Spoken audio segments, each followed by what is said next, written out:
இந்த உலகத்துல மனுஷன் எவ்வளவோ தவறுகள் செய்யறான். அதுக்கெல்லாம் என்ன காரணம்? அதை பத்தின ஆராய்ச்சி தான் இன்னைக்கு. இதுக்கு ஆராய்ச்சி என்னத்துக்கு? அது தெரிஞ்ச விஷயம் தானே அப்படின்னு நீங்க நினைக்கலாம். ஆனா அப்படி அலட்சியமா இந்த விஷயத்தை விட்டுறக்கூடாது.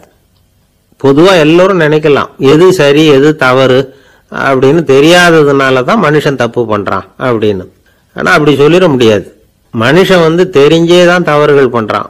இப்போ உதாரணத்துக்கு ஒரு சாலையில இடது பக்கம் போக வேண்டிய ஒருத்தர் நடுக்கோட்டை தாண்டி வலது பக்கமா வண்டியை ஓடிட்டு போறாருன்னு வச்சுங்க.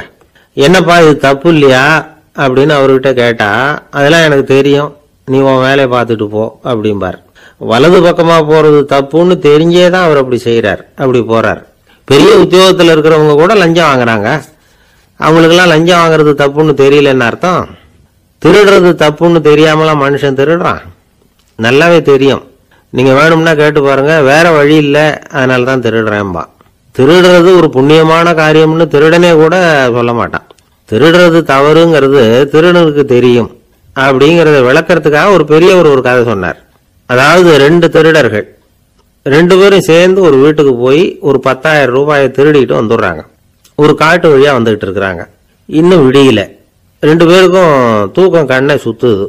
சரி, இப்படியே ஒரு மரத்தடியில படுத்து தூங்குவோம், காலையில விடிஞ்சதும் இந்த பணத்தை 2 பேரும் பங்கு போட்டுக்குவோம் அப்படின்னு முடிவு பண்றாங்க. அதே மாதிரி படுத்து தூங்குறாங்க. நடு ராத்திரியில ஒரு திருடன் முழிச்சுக்கிறான். விடிகிற வரைக்கும் காத்துக்கிட்டு இருந்தா 5,000 ரூபா தான் கிடைக்கும், இப்பவே கம்பி நீட்டினா 10,000 ரூபா கிடைக்கும் அப்படின்னு யோசிச்சு பார்த்துட்டு ஒரு முடிவுக்கு வந்தான். மெதுவா அந்த 10,000த்தையும் சுருட்டிக்கிட்டு அடுத்தவனுக்கு தெரியாம ஓடி போயிட்டான். விடியுது. அடுத்தவன் எழுந்திரிச்சு பாக்குறான். பணத்தையும் காணல, பாகஸ்தனையும் காணல. இந்த திருடன் அந்த திருடனை திட்டுறான். திருட்டு பய, அயோக்கிய பய, இப்படி அநியாயமா கிளப்பிட்டு போட்டானே அப்படிங்கிறான். இதுல இருந்து என்ன தெரியுது? தெரியாம எடுத்துக்கிட்டு போறது திருட்டு, அயோக்கியத்தனம், அநியாயம் அப்படிங்கிறது இவனுக்கு தெரிஞ்சிருக்குது. அதனாலதான் அடுத்தவனை பார்த்து இப்படி திட்டுறான். அதனால தெரியாததுனால மனுஷன் தவறு பண்றான்னு சொல்றது சரியில்லை. அப்படின்னா மனுஷன் பண்ற தவறுகளுக்கு உண்மையான காரணம் தான் என்ன? இதே சந்தேகம் அர்ஜுனனுக்கும் வந்துதான். அதனாலதான் அவன் பகவானை பார்த்து கேட்கறான். மனுஷன் தன் விருப்பத்துக்கு விரோதமா ஏதோ ஒரு சக்தியினால பலாத்காரமா இழுக்கப்பட்டது மாதிரி பாவம் பண்றானே, அந்த சக்தி என்ன அப்படின்னு கேட்கறான். இதுக்கு பகவான் பதில் சொல்றார். காமமும் குரோதமும் தான் அந்த சக்திகள், அதாவது ஆசையும் சினமும். இது 2ம் உன்னுடைய எதிரிகள் அப்படிங்கறத புரிஞ்சுக்கோ அப்படிங்கிறார். இன்னமும் நுணுக்கமா பார்த்தா காமத்தினுடைய மறு உருவங்கள் தான் குரோதமும் லோபமும். ஆசை நிறைவேறலன்னா குரோதம், அதாவது கோபம். ஆசை நிறைவேறிட்டதுன்னா லோபம், அதாவது பேராசை. பாவத்தை கண்ட்ரோல் பண்ணணும்னா அதுக்கு மெயின் சுவிட்ச் எது அப்படிங்கிறது இப்பதான் தெரியுது. அதுக்கு மனுஷன் தெரிஞ்சே தான் தவறு பண்றான் அப்படின்னு பேசிக்கிட்டோமே. அதுக்கு ஒரு உதாரணம். ஒரு ஆளு ஹோட்டல்ல சாப்பிட போனான். சாப்பிட்டு முடிச்சான். எழுந்திரிச்சு முதலாளி கிட்ட பில்லை கொடுத்தான். காசை கொடுக்கல. முதலாளி பணம் கொடுன்னு கேட்டார். இவன் என்கிட்ட பணம் இல்லைன்னா. முதலாளி கொஞ்சம் கூட அலட்டிக்கல. உள்ள இருந்து ஒரு ஆளை கூப்பிட்டார். இவனை கூப்பிட்டுட்டு போய் இட்லி மாவு ஆட்ட சொல்லுனார். இவனும் கவலைப்படாம உள்ள போயிட்டான். அப்போ அழைச்சிட்டு போற ஆளு கேக்குறான், ஏன் சார் சாப்பிடுறதுக்கு முன்னாடி காசு இல்லைங்கிறது உங்களுக்கு தெரியாதா அப்படின்னு கேக்குறான். தெரியும், காசு இல்லைங்கிறதும் தெரியும், காசு இல்லாம சாப்பிட்டா மாவாட்டணுங்கிறதும் தெரியும் அப்படின்னா அந்த ஆள். அப்படின்னா நீங்க உங்க வீட்லயே சாப்பிட்டு இருக்கலாமே அப்படின்னு கேக்குறான் அவன். அதுக்கு இவர் சொல்றாரு, அது எப்படி? அங்க சாப்பிட்டாலும் நான் இதே வேலையை தானே செய்ய வேண்டியிருக்கும் அப்படின்னாராம். துஷ்டரை கண்டால் தூர விலகு, இப்படி ஒரு பழமொழி உண்டு. எதுக்காக இப்படி சொல்லி வச்சாங்க? துஷ்டன் ஏதாவது தொந்தரவு கொடுப்பான், அதனால அவனை கண்டா பயந்துகிட்டு ஓடி ஒளிஞ்சுக்கோ அப்படின்னா இதுக்கு அர்த்தம் அப்படி இல்லை. ஒரு துஷ்டன் கிட்ட நெருங்கி போறோம்னு வச்சுக்கோங்க, அவன் நமக்கு கெடுதலான ஆலோசனைகள் எதையும் சொல்லலாம், அல்லது அவன் தீய உணர்வுகள் உள்ளவனா இருக்கலாம், அல்லது தீய செயல்கள் செய்யக்கூடியவனா இருக்கலாம், அல்லது தீய நட்புனால அவன் ஏற்கனவே கெட்டு போனவனா கூட இருக்கலாம். இப்படிப்பட்டவனை நெருங்கி போனா அவனோட பாதிப்பு நமக்கும் வந்துடும். அதனால விலகி போ அப்படின்னு சொல்றாங்க. இதையே கொஞ்சம் விவரமா இப்ப பாப்போமே. இப்ப இந்த துஷ்டர்களை 4 வகையா பிரிக்கிறாங்க. இந்த 4 வகைக்கும் உதாரணம் வேணும்னா வேற எங்கேயும் போக வேண்டியதில்லை, மகாபாரதத்தை பார்த்தாவே போதும். அதுல இந்த 4 வகையான தீயோரும் வர்றாங்க. முதல் வகைக்கு உதாரணம் சகுனி. இவன் மனசுல எப்பவும் தீய எண்ணங்கள் தான் நிறைஞ்சி இருக்கும். கனவுல கூட தீய ஆலோசனைகள். யாராவது ஒருத்தர் நல்லபடியா வாழ்ந்தா அதை இவனால சகிச்சுக்க முடியாது. இப்படிப்பட்டவனோட நெருங்கிய தொடர்பு துரியோதனனுக்கு கிடைச்சது. துரியோதனன் எப்படின்னா, அவன் ஏற்கனவே தீய காரியங்கள் செய்யறதுக்கு தயங்காதவன். அப்படிப்பட்டவனுக்கு தீய போதனைகள் செய்யறதுக்கு சகுனி உதவுனான். இந்த 2 பேரோட சகவாசம் இன்னொருத்தனுக்கு கிடைச்சது. அவன் யாருன்னா துச்சாதனன். அவன் தீய நடத்தை உள்ளவன். இந்த 3 பேரும் ஒண்ணு சேர்ந்தா என்னத்துக்கு ஆகும்? உலகமே கெட்டு போடும்ல. இந்த 3 துஷ்டர்களோட நல்லவன் ஒருத்தன் வந்து சேர்ந்தான். அவன் தான் கர்ணன். கர்ணன் இயல்பாவே உத்தம குணம் உள்ளவன். அவன் நல்லவங்களோட சேராம இப்படிப்பட்ட கெட்டவங்க கிட்ட நட்பு வச்சுக்கிட்டான். அதனால அவனும் தீய செயல்களில் ஈடுபடுறது மாதிரி ஆயிடுது. துரியோதனனுடைய நண்பனா அவனுடைய ஆதரவுல வளர்ந்ததுனால அவனுக்கு துணையா இருக்க வேண்டி இருக்குது அப்படின்னா. நட்பு உரிமையினால உதவி புரிய வேண்டியது சரிதான், அது தப்புன்னு சொல்ல முடியாது. இருந்தாலும் தீய செயல்களுக்கு உதவி செய்யறது சரியில்லை. புத்தி பலம் புஜ பலம் எல்லாம் இருந்தா கூட தெய்வ பலம் இல்லைன்னா ஜெயிக்க முடியாது. கர்ணன் மகா வீரன். இருந்தாலும் கடைசியில் அவன் கதி என்னாச்சு? அவங்ககிட்ட எல்லா நல்ல குணங்களும் இருந்தது. இருந்தாலும் ஏன் இப்படி ஆச்சு? தீயவர்களுடைய சேர்க்கை தான் காரணம். அவங்களோட சேர்ந்ததுனால இவனையும் அப்படியே நினைக்க ஆரம்பிச்சுட்டாங்கல்ல. 4 வகை துஷ்டர்கள்ல இவனும் ஒரு வகை அப்படின்னு சொல்ல ஆரம்பிச்சிட்டாங்க. அதாவது தீய ஆலோசனைக்கு சகுனி, தீய உணர்வுகளுக்கு துரியோதனன், தீய செய்கைக்கு துச்சாதனன், தீய நட்புக்கு கர்ணன். இப்படி உதாரணமாயிட்டான். அதனாலதான் துஷ்டரை கண்டால் தூர விலகு அப்படின்னு சொன்னாங்க. அது புராண காலம். இப்பெல்லாம் நிலைமை கொஞ்சம் வேற விதமா இருக்குது. அன்னைக்கு ஒரு நாள் அப்படிதான் ஒரு காட்டு பாதையில யாரோ ஒருத்தர் அடிபட்டு கிடந்தார். யாரோ ஒரு துஷ்டன் அவனை அடிச்சு போட்டுட்டு போயிட்டான் போல இருக்கு. அந்த வழியா போன ஒருத்தர் பரிதாபப்பட்டு அவனை போய் தூக்கினார். ஆறுதல் சொன்னார், இத பாருங்க, இந்த வழியா எப்பவும் தனியா வரக்கூடாது. ஏன்னா இங்க ஒரு ரவுடி இருந்துகிட்டு வர்றவங்க போறவங்களெல்லாம் வழிப்பறி பண்ணிட்டு இருக்கிறதா கேள்விப்பட்டிருக்கிறேன் அப்படின்னாராம். இனிமே அப்படி கேள்விப்பட மாட்டீங்க அப்படின்னு அந்த ஆளு. ஏன்னு கேட்டிருக்காரு இவர். அவன் சொல்லியிருக்கான், நான் தான் சார் அந்த ரவுடி. இந்த வழியா போனவங்க கிட்ட தகராறு பண்ணேன். அவங்க தான் என்ன இப்படி அடிச்சு போட்டு என்கிட்ட இருந்த பணத்தை எல்லாம் புடுங்கிட்டு போட்டாங்க சார். காலம் ரொம்ப கெட்டு போச்சு அப்படின்னு நானா ரொம்ப பரிதாபமா. ஒரு மனுஷனை பார்த்து என்கிட்ட வாலாட்டாதே அப்படின்னு சொன்னா அவன் நம்ம கிட்ட ஏதோ வம்புக்கு வர்றான்னு அர்த்தம். ஒரு நாயை பார்த்து யாரும் என்கிட்ட வாலாட்டாதே அப்படின்னு சொல்றது இல்லை. ஏன்னா நாய் வாலாட்டுனா அது நம்ம கிட்ட தன்னுடைய நன்றியை தெரிவிக்கிறதாக நினைச்சுக்கிட்டு இருக்கிறோம். ஆனா அது அப்படி இல்லை அப்படின்னு சொல்றாங்க அது சம்பந்தமான நிபுணர்கள். ஒரு நாய் தன்னுடைய வாலை இந்த பக்கமும் அந்த பக்கமுமா இப்படியும் அப்படியும் ஆட்டிக்கிட்டு இருந்தா அது பதட்டத்துல கூட இருக்கலாம். நாய் நட்பா இருந்தாலும் வாலாட்டும், ஆத்திரத்துல இருந்தாலும் வாலாட்டும், கோபத்துல இருந்தாலும் வாலாட்டும், குழப்பத்துல இருந்தாலும் வாலாட்டும், மகிழ்ச்சியா இருந்தா கூட அது வாலாட்டும். அதை நாம தப்பா புரிஞ்சுக்கிட்டு அதுகிட்ட போய் மாட்டிக்க கூடாது. நாயை பத்தி எனக்கு நல்லா தெரியும் அப்படின்னு சொல்றவங்க கூட அதுகிட்ட கடி வாங்கிட்டு நிக்கிறது உண்டு. நிபுணர்கள் என்ன சொல்றாங்க தெரியுமா? எப்பவுமே நாய்கள் திடீர்னு கடிச்சு விடுறது இல்ல, கடிக்கிறதுக்கு முன்னாடி சில அறிகுறிகளை காட்டும். அதை சரியா புரிஞ்சுக்கிட்டோம்னா தப்பிச்சுக்கலாம். ஒரு வீட்டுக்கு போறீங்க, அங்க புதுசா ஒரு நாயை பாக்குறீங்க, உடனே அதுகிட்ட போய் குனிஞ்சு சிரிச்சுக்கிட்டே அது தலையில தட்டுறீங்க. இது ரொம்ப தப்பா. ஒரு நாய் இன்னொரு நாயை நேருக்கு நேர் பார்த்து பல்ல காட்டுனா அது தன்னுடைய தன்முனைப்பை காட்டுதுன்னு அர்த்தமா. உன்னை விட நான் பெரியவன் அப்படின்னு சொல்லுதுன்னு அர்த்தம். அதனால நீங்க அது மாதிரி கிட்ட போய் சிரிக்கிறோம் அப்படின்னு நினைச்சுக்கிட்டு பல்ல காட்டினா உங்களையும் எதிரியா நினைச்சிரும். இன்னொரு விஷயம் என்னன்னா, தலையில தட்டுனா நாய்க்கு பிடிக்காது. அது தன்னை அடக்கிறதாகவும் அச்சுறுத்துறதாகவும் நினைச்சுக்கிட்டு இருக்கும். சரி, அப்படின்னா புதுசா ஒரு இடத்துல அல்லது வீட்டுல நாய்க்குட்டியை பார்த்தா என்ன பண்றது? நீங்க சும்மா இருங்க, அதுவா கிட்ட வரட்டும். அதுக்கப்புறம் அதுகிட்ட கனிவா பேசுங்க. கண்ணம், மார்பு, தோல் இங்கெல்லாம் தட்டலாம், தப்பு இல்லையா? தலையில தான் தட்டப்படாதான். ஒரு நாய் உங்களை நோக்கி ஓடி வருது, நீங்களும் ஓடுனா அது துரத்த ஆரம்பிச்சிடும். அசையாம சில மாதிரி நின்றுடுங்க, அது கிட்ட வராது. அதுக்கு ஆர்வம் இல்லாம போயிடும். ஒரு தெருவில் சின்ன பிள்ளைங்க நிறைய பேர் விளையாடிட்டு இருக்கிறாங்க. அப்போ சில நாய்கள் அங்கே ஓடி வருது. எல்லாரும் ஓடினாங்க. அப்படி ஓடுறப்போ ஒரு பையன் கால் தடிக்க கீழே விழுந்துட்டான். என்னாச்சு தெரியுமா? துரத்திட்டு வந்த நாய்கள்லாம் கீழே விழுந்தவன ஒன்றும் செய்யல, அவன் கிட்டே போகல. ஓடிக்கிட்டு இருந்தாங்கல்ல பசங்க, அவங்கள துரத்திக்கிட்டு அவங்க பின்னாடி ஓடிச்சான். அதுதான் நாய்களுடைய சுபாவம். ஒரு நாய் நம்மளை நேருக்கு நேர் முறைச்சு பார்க்குதுன்னு வச்சுங்க, நாமளும் அதை முறைச்சி பார்க்கக்கூடாது. நாம வேற பக்கம் எங்கேயாவது பார்க்க ஆரம்பிச்சிடணும். ஒரு நாய் கோபமா இருந்ததுன்னா அதோட வால் உறுதியா நேரா நிற்கும்.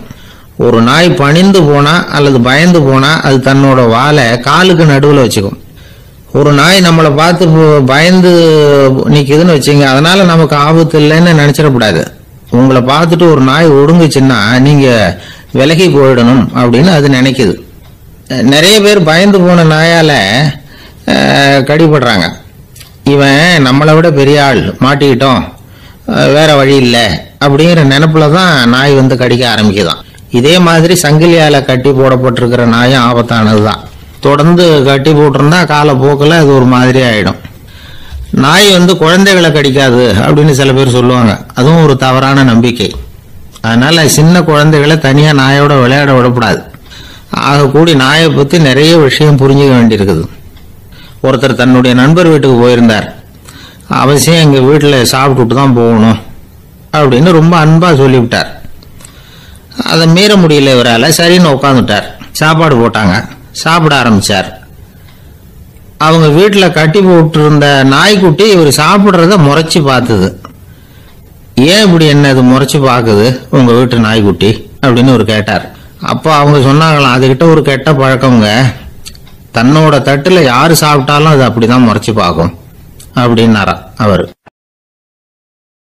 இன்பம் துன்பம் இது ரெண்டும் சேர்ந்ததுதான் வாழ்க்கை. இது எல்லாரும் சொல்லிட்டு இருக்கிற ஒரு உண்மை. அது சரி, இது ரெண்டும் வர்றதுக்கு என்ன காரணம்? துறவி ஒருத்தர் யோசிச்சு பார்த்திருக்கார். இன்ப துன்பம் தோன்றுவதற்கு முக்கியமா 6 காரணங்கள் உண்டு அப்படிங்கிறார் அவர். அது என்னங்கிறத நாமளும் தெரிஞ்சு வச்சுக்குவோமே. இப்ப முதல் காரணம் சுயநலம். ஒரு தாயார் தன்னுடைய சுயநலம் கருதி தன்னுடைய மகன் இன்பமா இருக்கணும்னு ஆசைப்படுறாங்க. மகனும் அப்படியே ஆசைப்படுறான். அதனால தாயாரின் இன்ப துன்பங்களை பார்த்துட்டு மகனும் இன்ப துன்பம் அடையிறான். அந்த அம்மாவுக்கும் அதே நிலைமை தான். 2வது காரணம் உறவு. நான் துறவியான பிறகு கூட உறவுங்கிற காரணத்தினாலதான் தாயாருடைய சுக துக்கங்களை கண்டு நானும் சுக துக்கம் அடைகிறேன். என் தாயாருடைய நிலைமையும் இதுதான் அப்படிங்கிறார் ஒரு துறவி. 3வது காரணம் என்னன்னா அறிமுகம். எனக்கு அறிமுகமான ஒருத்தரை ரயில் நிலையத்தில் சந்திக்கிறேன். அவர் தன்னுடைய பணப்பையை எங்கேயோ தொலைச்சு விட்டு வருத்தப்பட்டு இருக்கிறார். நானும் வருத்தப்படுறேன். அந்த சமயத்தில் யாரோ ஒருத்தர் இதுதானே அவங்க பணப்பை அப்படின்னு சொல்லி கொண்டாந்து நீட்டுறார். பணப்பையை தொலைச்சவர் சந்தோஷப்படுறார், நானும் சந்தோஷப்படுறேன். இது அந்த துறவி சொல்ற அனுபவம். 4வது காரணம் என்னன்னா கருணை. எனக்கு முன்னே தெரியாத ஒருத்தனை யாரோ ஒருத்தன் அடிச்சு காயப்படுத்தி போடுறான். கருணை காரணமா நான் அதுக்காக துக்கப்படுறேன். 5வது காரணம் எதையும் நம்புறது. ஒரு பசுமாட்டை ஒரு முரணை அடிச்சுட்டு இருக்கிறான் அப்படின்னு ஒருத்தர் நம்மகிட்ட சொல்றாருன்னு வைங்க, உடனே நான் துக்கப்படுறேன். இன்னொருத்தர் அந்த முரணனை போலீஸ்காரங்க பிடிச்சிட்டு போயிட்டாங்கன்னு சொல்றாரு, நான் உடனே சந்தோஷப்படுறேன். 3வதா ஒருத்தர் முதல் 2 பேரும் சொன்னது பொய்யுங்கிறார். அப்போ நான் இன்ப துன்பம் ரெண்டுமே இல்லாம நிம்மதியா இருக்கிறேன். இது ஒரு விதம். அடுத்தது 6வது காரணம் என்னன்னா தன்மயமாகுதல். ஒரு நாவல் படிச்சுக்கிட்டு இருக்கிறோம், அதுல வர்ற பாத்திரங்களோட நாம ஒன்றி போயிடுறோம். அதுல வர்ற பாத்திரங்கள் சிரிச்சுன்னா நாமளும் சிரிக்கிறோம், அது அழுதுன்னா நாமளும் அழறோம். அதெல்லாம் அந்த துறவி சொல்ற அனுபவ உண்மைகள். இன்ப துன்பம் ரெண்டும் தோன்றுவதற்கு சுயநலம், உறவு, அறிமுகம், கருணை, எதையும் நம்புறது, தன்மயமாகிறது, இது எல்லாம் தான் முக்கிய காரணம் அப்படின்னு அவர் சொல்றார். ஆக கூடி ஒட்டு மொத்தமா யோசனை பண்ணி பார்த்தா பிற பொருள்கள் மீது பற்றுதல் காரணமா தான் நாம இன்ப துன்பம் அடைகிறோம் அப்படிங்கிறத புரிஞ்சுக்க முடியுது. மனுஷன் இன்ப துன்பம் அடையறதுக்கு 7வது காரணம் கூட ஒண்ணு உண்டு அப்படின்னு சொல்லிட்டே வந்தார் ஒருத்தர். அது என்ன அப்படின்னு கேட்டோம். அதுதான் சார் இந்த நீங்க சொல்லிட்டு வர்ற இன்று ஒரு தகவல்னார். எப்படி சொல்றீங்கன்னு கேட்டோம்.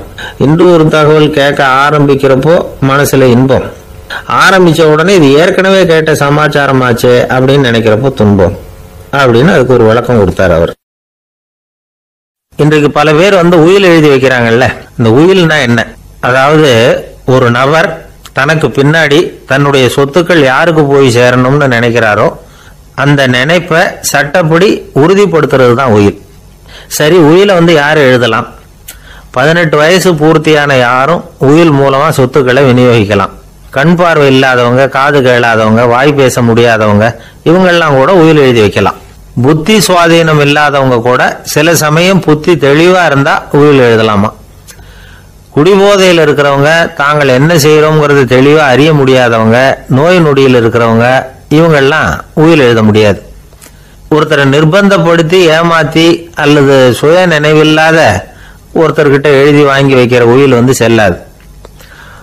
உயிலை இந்த முறையில தான், இந்த படிவத்துல தான் எழுதணும்னு சட்டத்துல விதி எதுவும் கிடையாது. இதுக்கு முத்திரை கட்டணமும் கிடையாது.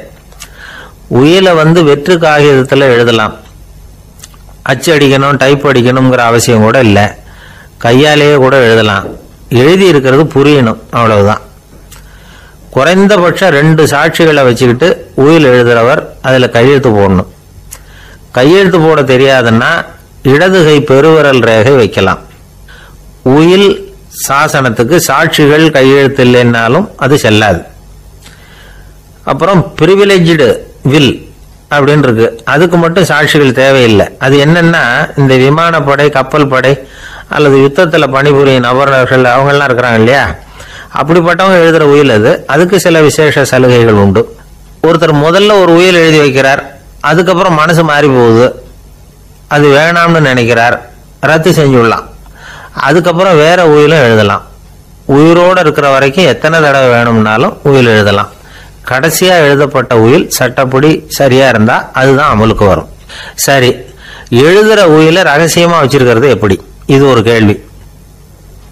இதுக்கு என்ன செய்யணும்னா, ஒருத்தர் உயிலை எழுதினதுக்கு அப்புறம் அவர் தானாவோ அல்லது அங்கீகரிக்கப்பட்ட முகவர் மூலமாகவோ, அதாவது ஒரு ஏஜென்ட் மூலமாகவோ, ஒரு கவரில் போட்டு சீல் வச்சு கவர் மேலே தன்னுடைய பெயரை எழுதி அல்லது அந்த ஏஜென்ட் பெயரை எழுதி கவர் மேலே என்ன அடக்கம் செய்யப்பட்டிருக்கு, உள்ள என்ன இருக்கு அப்படிங்கிற விவரம்லாம் எழுதி சார் பதிவாளர்கிட்ட ஒப்படைக்கலாம். இதுக்கு கட்டணம் உண்டு. அதுக்கப்புறம் எப்போ தேவைப்படுதோ அப்போ ஒரு மனு கொடுத்து அந்த கவரை திருப்பம் வாங்கிக்கலாம். இப்போ எழுதுகிற உயில இவ்வளவு நாளுக்குள்ள பதிவு செய்யணுங்கிற கால வரையறை உண்டா அப்படின்னு ஒரு கேள்வி வரலாம் இல்லையா? எப்போ வேணும்னாலும் பதிவு செய்யலாம். நம்மால் ஒருத்தர் ஒரு நாள் ரொம்ப அவசரமா வந்தார். இந்த உயில் எழுதுறது சம்பந்தமா பூரா விவரமா எனக்கு உடனே தெரியணும்னார். நான் உடனே அவரை வக்கீல் ஒருத்தர்கிட்ட அழைச்சிட்டு போனேன். இவர் அவர்கிட்ட எல்லா விவரமும் கேட்டு தெரிஞ்சுக்கிட்டார். ரொம்ப தேங்க்ஸ்ன்னு சொல்லிவிட்டு 2 பேரும் வெளியில வந்தோம். அதுக்கப்புறம் இவர்கிட்ட கேட்டேன், ஆமா இவ்வளவு விவரமா கேட்குறீங்களே, உங்களுக்கு எத்தனை பிள்ளைங்க சார் அப்படின்னு கேட்டேன். 6 பேர் சார் அப்படின்னார். சரி, இருக்கிற சொத்து எவ்வளவுன்னு கேட்டேன். அதை இனிமே தான் சம்பாதிக்க போறேன் அப்படின்னார்.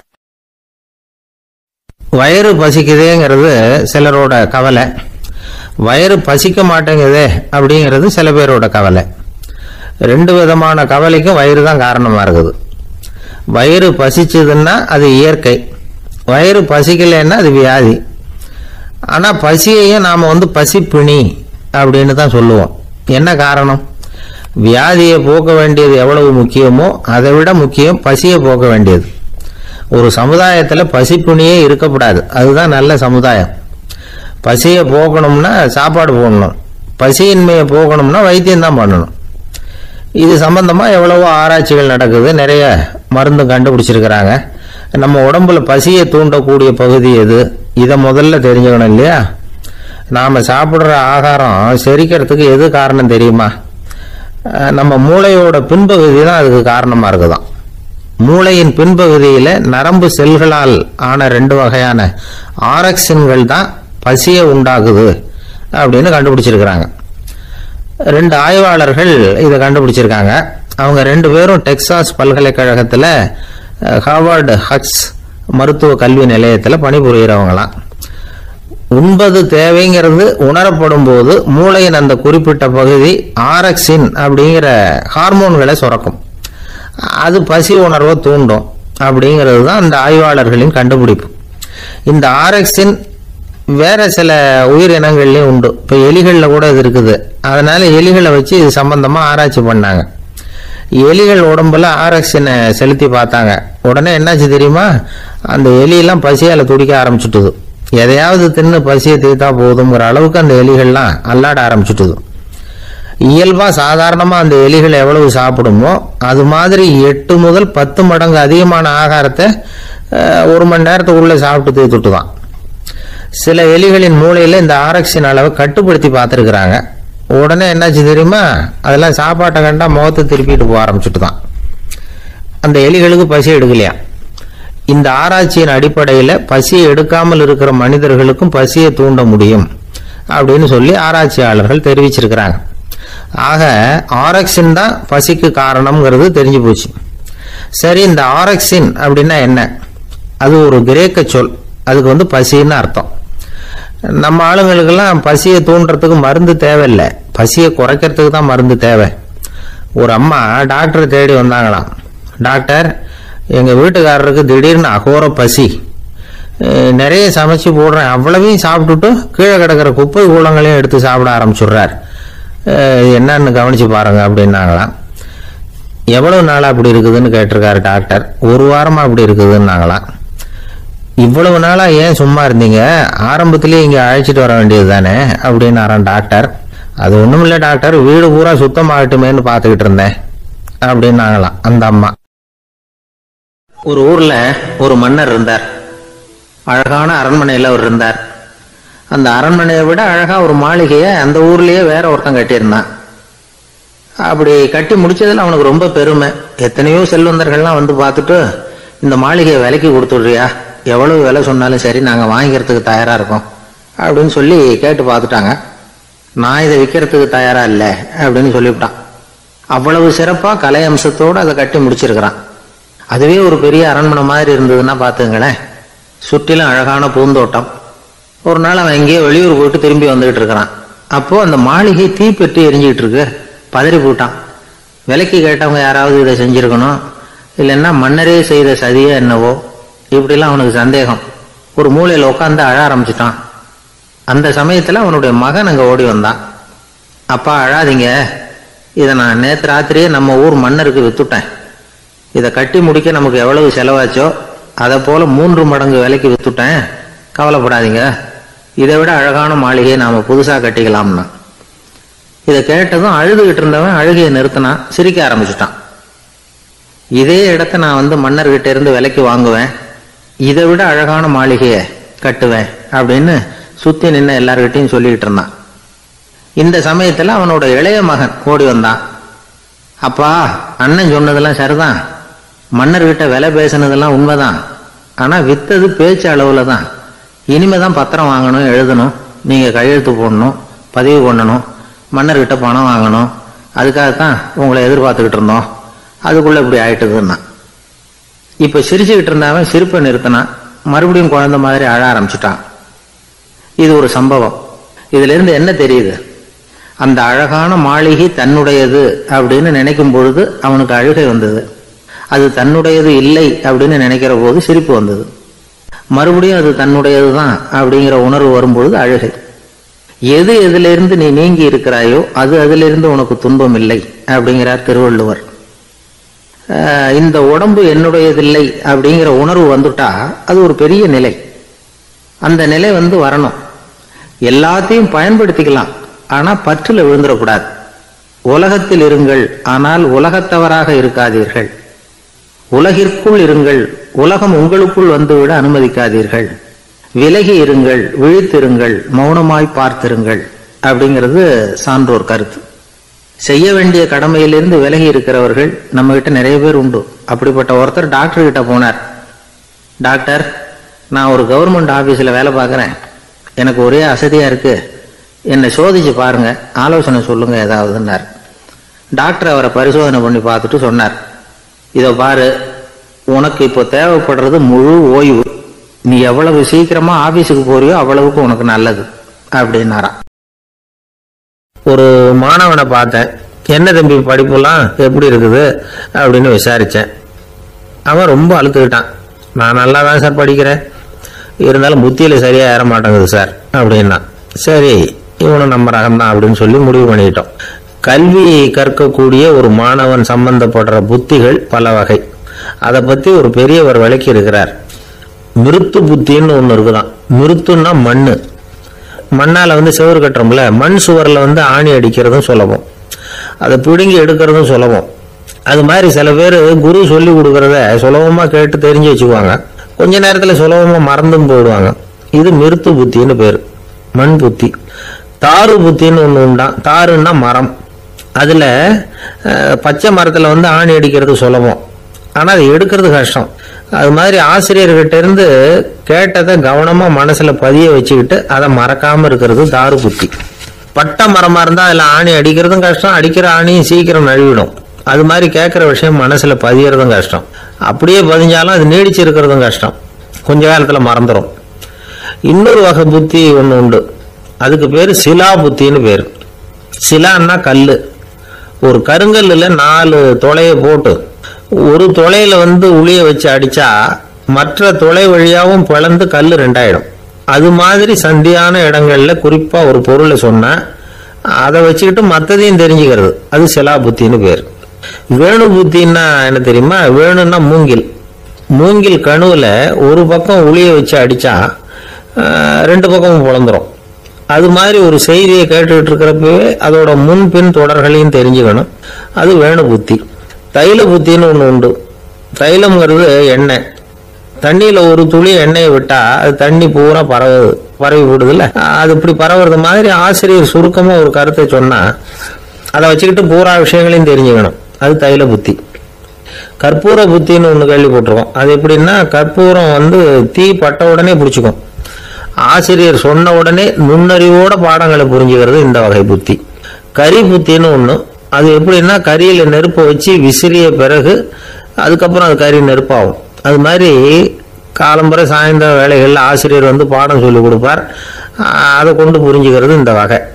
கதலித்தண்டு புத்தின்னு ஒன்று சொல்லுவாங்க. கதலிங்கிறது வாழை மரம். வாழைத்தண்டுல தீ வைக்கிறது எவ்வளவு சிரமமோ அவ்வளவு சிரமத்தோட கல்வி கற்கிறது கதலித்தண்டு புத்தி. இதை தவிர இன்னும் சில வகையான மாணவர்களை கூட அடையாளம் காட்டுறாங்க. ஆசிரியர் சொன்னதுல நல்லதை மட்டும் எடுத்துக்கிறவன் அன்னம். ஆசிரியர் கிடைச்ச இடத்துல பாடத்தை கேட்டுக்கிட்டு பிறகு தனியா உட்காந்து சிந்திக்கிறவன் பசு. பசுமாடு அப்படித்தானே, புல்லு கண்ட இடத்துல மேயும், அதுக்கப்புறம் நிதானமா அசை போட்டுக்கும். ஆசிரியர் சொன்னதை தவிர வேற எதையும் சொல்ல முடியாதவன் கிளி. பல இடங்கள்ல பாடங்கள் கேட்டு கடைசியில ஒன்னும் புரியாம போறவன் ஆடு. ஆடு ஒரு செடியில வயிறார மேயாது, ஒரே செடியில இக்கரைக்கு அக்கறை பச்சைன்னா அங்கேயும் இங்கேயும் அலைஞ்சிக்கிட்டே இருக்கும். சில பேருக்கு எருமைன்னு பேரு. எருமை எப்படின்னா குளத்து நீரை கலக்கி தான் குடிக்கும். அது மாதிரி ஆசிரியர் மனசை நோக செய்து பயில்கிற மாணவர்கள்லாம் இந்த ரகம். இவ்வளவுலாம் இருந்தாலும் இந்த காலத்து மாணவர்கள்லாம் ஒரு தனி ரகம். ஒரு ஆசிரியர் வகுப்புல பாடம் நடத்திக்கிட்டு இருந்தார். இலக்கண வகுப்பு. இறந்த காலம், நிகழ்காலம், எதிர்காலம், past tense, present tense, future tense, இதை பத்திலாம் பாடம் நடத்துறார். எல்லாம் சொல்லி கொடுத்துட்டு இப்போ நான் ஒரு வாக்கியம் சொல்லுவேன், அது என்ன காலம் அப்படிங்கிறத நீங்க சொல்லணும்னார் ஆசிரியர். சரின்னாங்க மாணவர்கள்லாம். நான் நாளைக்கும் பாடம் நடத்த போகிறேன், இது என்ன காலம் அப்படின்னு கேட்டார் ஆசிரியர். அதாவது நான் நாளைக்கும் பாடம் நடத்த போகிறேன், இந்த வாக்கியம் என்ன காலம்னு கேட்டார். ஒரு பையன் மெதுவா எந்திரிச்சு சொன்னான், இது எங்க போதாத காலம் சார் அப்படின்னு சொல்லிவிட்டு உட்காந்துட்டானா. ஒரு ஊர்ல ஒரு ஆள் இருந்தான். கற்பனையிலேயே காலத்தை கடத்திக்கிட்டு இருந்தான். ஒரு நாள் ஒரு மரத்தடியில உட்காந்துருந்தான். அவனுக்கு பசிக்கிற மாதிரி தெரிஞ்சது. உடனே கற்பனையிலேயே சாப்பிட ஆரம்பிச்சுட்டான். அதாவது எதிரில் இலை போட்டு சாப்பாடு போடப்பட்டிருக்கிறதாகவும் அதை இவன் சாப்பிட்றதாகவும் நினைச்சுக்கிட்டு கையை மட்டும் வாய்க்கும் தரைக்குமா அப்படியும் கூடயும் கொண்டுகிட்டு போய் பாவனை பண்ணிக்கிட்டே இருக்கிறான். தூரத்துல இருந்து பாக்குறவங்களுக்கு இவன் ஏதோ பலமான விருந்து சாப்பிட்டுக்கிட்டு இருக்கிறான் அப்படின்னு தான் தோணும். அது மாதிரியே பண்ணிக்கிட்டு இருந்தான். அந்த வழியா ஒரு சன்னியாசி வந்துகிட்டு இருந்தார். இவனை பார்த்தார். என்ன இவன் இப்படி பண்ணிட்டு இருக்கிறானே அப்படின்னு நினைச்சாரு. கொஞ்ச நேரம் அவனையே உத்து பார்த்துக்கிட்டு இருந்தார். இவரை பார்த்ததும் அவன் இன்னமும் சுவாரஸ்யமா சாப்பிட ஆரம்பிச்சுட்டான். அப்பப்பா, என்ன இது, இந்த குழம்பு இவ்வளவு காரமா இருக்கு, என்னுடைய நாக்கே எரிஞ்சு போடும் போல இருக்கு அப்படின்னு சொல்லிட்டு பக்கத்துல ஒரு குவளையை எடுத்து தண்ணி குடிக்கிறது மாதிரி பாவனை பண்றான். அப்பாடா, இப்போ கொஞ்சம் பரவாயில்ல அப்படின்னு சொல்லிட்டு குவளையை கீழே வைக்கிறது மாதிரி ஒரு பாவனை பண்றான். சன்னியாசி பார்த்தார். என்னப்பா, சாப்பாட்டுல காரம் அதிகமோ அப்படின்னார். ஆமா சுவாமி, ஞாபகம் மறதியில் கொஞ்சம் மிளகாய் அதிகமா சேர்த்துக்கிட்டேன் அப்படின்னா. சரி சாப்பிடு அப்படின்னு சொல்லிட்டார். அவன் சாப்பிட்டு முடிக்கிற வரைக்கும் பொறுமையா உட்காந்துருந்தார். அவன் அப்பாடா அப்படின்னு சொல்லிட்டு மறுபடியும் தண்ணியை எடுத்து குடிச்சான். எல்லாம் கற்பனையிலேயே. அதுக்கப்புறம் சன்னியாசி பேச ஆரம்பிச்சார். இதை பாருப்பா, உன்னுடைய கற்பனையை நான் மெச்சுறேன். இருந்தாலும் உன் சாப்பாட்டில் ஒரு இனிப்பையும் வச்சிருக்கலாமே, ஏன் மிளகாயை அளவுக்கு அதிகமாக போட்டுவிட்டு அவஸ்தைப்படுற அப்படின்னார். அவன் யோசிக்க ஆரம்பிச்சான். அதுக்கப்புறம் இவர் சொன்னார், இதை பாருப்பா, இனிமேல உன்னுடைய கற்பனையும் உயர்ந்ததாக இருக்கட்டும் அப்படின்னு உபதேசம் பண்ணிவிட்டு போனார். எப்பவும் உயர்வை பற்றியே சிந்திக்கணும், உயர்வு கிடைக்கலன்னா கூட அப்படி சிந்திக்கிறத நிறுத்தப்படாது அப்படிங்கிறார் திருவள்ளுவர். உள்ளுவது எல்லாம் உயர் உள்ளல், மற்ற அது தள்ளினும் தள்ளாமை நேர்த்து. ஊக்கம் இல்லாம உலகத்துல வாழ்ந்து பிரயோஜனம் இல்லை. அதனால உயர்வாகவே சிந்திக்கணும். அது நம்மளை ஊக்கப்படுத்தும். இது பெரிய ஒரு வாக்கு. இந்த உலகத்துல கற்பனையிலேயே வாழ்கிற சில கஞ்சர்களும் உண்டு. அதாவது 2 கஞ்சர்கள் 2 பேரும் பக்கத்து பக்கத்து ஊர்ல இருந்தாங்க. பொங்கல் சமயம் ஒரு கஞ்சன் தன்னுடைய மகனை கூப்பிட்டான். இதை பாருப்பா, பக்கத்து ஊர்ல என்னுடைய நண்பன் ஒருத்தன் இருக்கிறான், அவனுக்கு பொங்கல் பரிசு ஏதாவது கொடுக்கணும், நான் ஒரு 4 ஆட்டுக்குட்டியை தரேன், நீ கொண்டுகிட்டு போய் கொடுத்துட்டு வந்து விடுறியா அப்படின்னு கேட்டான். சரி, நான் புள்ள ஒரு பைய கையில் எடுத்துக்கோன்னா அவன் எடுத்துக்கிட்டான். இந்த ஆட்டுக்குட்டி பிடிச்சிக்கோ அப்படின்னு சொல்லி ஒவ்வொன்றா போடுறேன் பார் அப்படின்னு சொல்லிட்டு 1 2 3 4 அப்படின்னு எண்ணிக்கிட்டே வெறும் சைகையாலேயே ஆட்டுக்குட்டியை பிடிச்சி போடுறது மாதிரி பாவனை பண்ணிட்டு இருக்கிறான். அவன் பிள்ளையும் அது ரொம்ப அக்கறையா வாங்கிக்கிறது மாதிரி வாங்கிக்கிட்டு அந்த பையை தூக்கிக்கிட்டு அடுத்த ஊருக்கு போறான். இவன் அங்க போய் சேர்ந்த நேரத்துல அந்த கஞ்சன் ஊர்ல இல்லை, எங்கேயோ வெளியில போயிருக்கிறான். அவனோட புள்ள மட்டும்தான் வீட்டுல இருந்தான். இவன் அவன்கிட்ட, இதை பாரு, எங்க அப்பா உங்க அப்பாவுக்கு ஆட்டுக்குட்டி கொடுத்து அனுப்பியிருக்கிறாரு, பிடிச்சிக்கோ அப்படின்னு சொல்லி பாவனையிலேயே ஒவ்வொன்றா எடுத்து அவன்கிட்ட கொடுத்துட்டான். அவனும் வாங்கிட்டான் வாங்கிறது மாதிரி. அப்புறம் சொன்னான், சரிப்பா, நானும் பதிலுக்கு ஏதாவது ஒன்றுகிட்ட கொடுக்கணும் இல்லையா, அதனால அந்த பைய பிடி, ஒரு 10 எலுமிச்சம்பழம் தரேன், பதிலுக்கு அதை நீ எடுத்துட்டு போ அப்படின்னு சொல்லி கையாலேயே ஒவ்வொன்றா எடுத்து போடுறது மாதிரி பாவனை பண்ணிவிட்டான். அவனும் ரொம்ப நன்றி அப்படின்னு சொல்லிவிட்டு அதை வாங்கிட்டு போயிட்டான். கொஞ்ச நேரம் கழிச்சு வெளியில போயிருந்த அப்பங்காரன் திரும்பி வந்தான். உள்ள சொன்னான், அப்பா, உன்னோட நண்பர் அவருடைய மகன் மூலமா உனக்கு 6 ஆட்டுக்குட்டி கொடுத்து அனுப்பியிருந்தார், நானும் பதிலுக்கு ஒரு 10 எலுமிச்சம்பழம் கொடுத்து அனுப்பியிருக்கிறேன் அப்படின்னா. எப்படிடா கொடுத்தேன்னு கேட்டார் அப்பா. இப்படிதான் கொடுத்தேன்னு சொல்லி சைகையிலேயே காட்டினான். இதை பார்த்ததும் அப்பங்காரனுக்கு பயங்கரமா கோவம் வந்துட்டுது. பலார்னு அரைஞ்சுட்டான் பையனு. ஏன்பா அரைஞ்ச? 10 எலுமிச்சம்பழம் கொடுத்துட்டேனே அப்படிங்கிறதுக்காகவா அப்படின்னு கேட்டான். அது கூட பரவாயில்ல, நீ காட்டுற சைகையை பார்த்தா ஆரஞ்சு பழம் சைஸுக்கு இருக்குதே, அவ்வளவு பெருசா ஏன் கொடுத்த? அதுதான் எனக்கு கோபம் அப்படி. ஒருத்தர் ஓடி வந்தார். இன்னொருத்தரை பார்த்து, சார், உங்க சைக்கிளை ஒரு நாள் இரவல் கொடுங்களேன், பக்கத்து ஊருக்கு போயிட்டு வர வேண்டியிருக்கு அப்படின்னார். இவர் சைக்கிளை கொடுத்து பத்திரமா கொண்டுட்டு போங்கன்னார். சார், இதை பத்திரமா கொண்டு போறேன், கவலையே வேணாம், ஏன்னா இது உங்களோட சைக்கிள் அப்படின்னு நான் நினைக்கல, என்னோட சைக்கிளா நினைக்கிறேன் அப்படின்னார். அதுக்கப்புறம் தான் இவருக்கு உண்மையாவே பயம் வந்துட்டுது. ஏன்னா அவர் சொன்னது மாதிரி அதை தன்னோட சைக்கிளாவே நினைச்சு தள்ளிட்டு போட்டா என்ன பண்றது? எது எதை நம்முடையதா நினைக்கணுங்கிறதுக்கு ஒரு வரையறை இருக்கு. சில பேர் ஆபீஸையே வீடா நினைச்சு விடுறது உண்டு. அப்படிப்பட்டவங்க கூட வீட்டை ஆபீஸா நினைக்கிறது இல்லை. ஏன்னா வீட்டில் இவர் ஆபீஸரா நடந்துக்க முடியறதில்லை. இதெல்லாம் ஒரு பக்கம் இருக்கட்டும், இப்போ விஷயத்துக்கு வருவோம். பொறியியல் மேதை டாக்டர் விஸ்வேஸ்வரய்யா இருந்தார் இல்லையா, பாரத ரத்னா விருதெல்லாம் கொடுத்தாங்களே. ஆபீஸ் வேலை வேற, சொந்த வேலை வேற அப்படிங்கிறதுக்கு ஒரு உதாரணமா இருந்தவர் அவர். மைசூர் மகாராஜா கிட்ட திவானா இருந்தார். அவர் ஒரு நாள் அரசாங்க வேலை காரணமா வெளியூர் போயிருந்தார். ஹாசன்கிற ஊருக்கு பக்கத்துல ஒரு பயண மாளிகை, அங்க தங்கிவிட்டார். ராத்திரி அங்க தங்கி இருந்துட்டு விடிஞ்சதும் ஊருக்கு திரும்புறதாக திட்டம். ராத்திரி தூங்குறதுக்கு ரொம்ப நேரம் ஆயிட்டுது. ரொம்ப நேரம் வரைக்கும் அரசாங்க சம்பந்தப்பட்ட வேலைகளையே பார்த்துக்கிட்டு இருக்கிறார். அரசாங்க ஃபைல்கள் நிறைய இருந்தது. அதையெல்லாம் ஒவ்வொன்றா எடுத்தார், படிச்சு பார்த்தார், பரிசீலனை பண்ணார். அதில் எழுத வேண்டியதை எழுதினார், கையெழுத்து போட்டார். ஒரு வழியாக அந்த வேலையெல்லாம் முடிஞ்சுது. அதுக்கப்புறம் என்ன பண்ணார்னா, தன்னுடைய சூட்கேஸை திறந்தார். அதிலிருந்து 2 மெழுகுவத்தியை எடுத்து கொளுத்தி வச்சார். அந்த பயண மாளிகையில் அது வரைக்கும் எரிஞ்சுக்கிட்டு இருந்த மின்சார விளக்குகளை அணைச்சுட்டார். அதுக்கு பிறகு அந்த மெழுகுவத்தி வெளிச்சத்தில் சில புத்தகங்களை தொடர்ந்து படிக்க ஆரம்பிச்சிட்டார். அந்த பயண மாளிகையில் பணியாளராக இருந்தவர் இதை பார்த்துட்டு ஓடி வந்தார். மறுபடியும் மின் விளக்கு போடுறதுக்காக போனார். விஸ்வேஸ்வரய்யா அதை பார்த்துட்டு போட வேணாம்ட்டாராம். இதுவரைக்கும் நான் அரசாங்க அலுவல்களை கவனிச்சுக்கிட்டு இருந்தேன். அதனால மின் விளக்குகள் அப்ப எரிஞ்சதுல தப்பு இல்லை. இப்ப நான் புத்தகம் படிச்சுக்கிட்டு இருக்கேன். இது என்னுடைய சொந்த வேலை. இங்க இருக்கிற மின் விளக்கு அதுக்காக ஏன் எரியணும் அப்படின்னு கேட்டாராம்.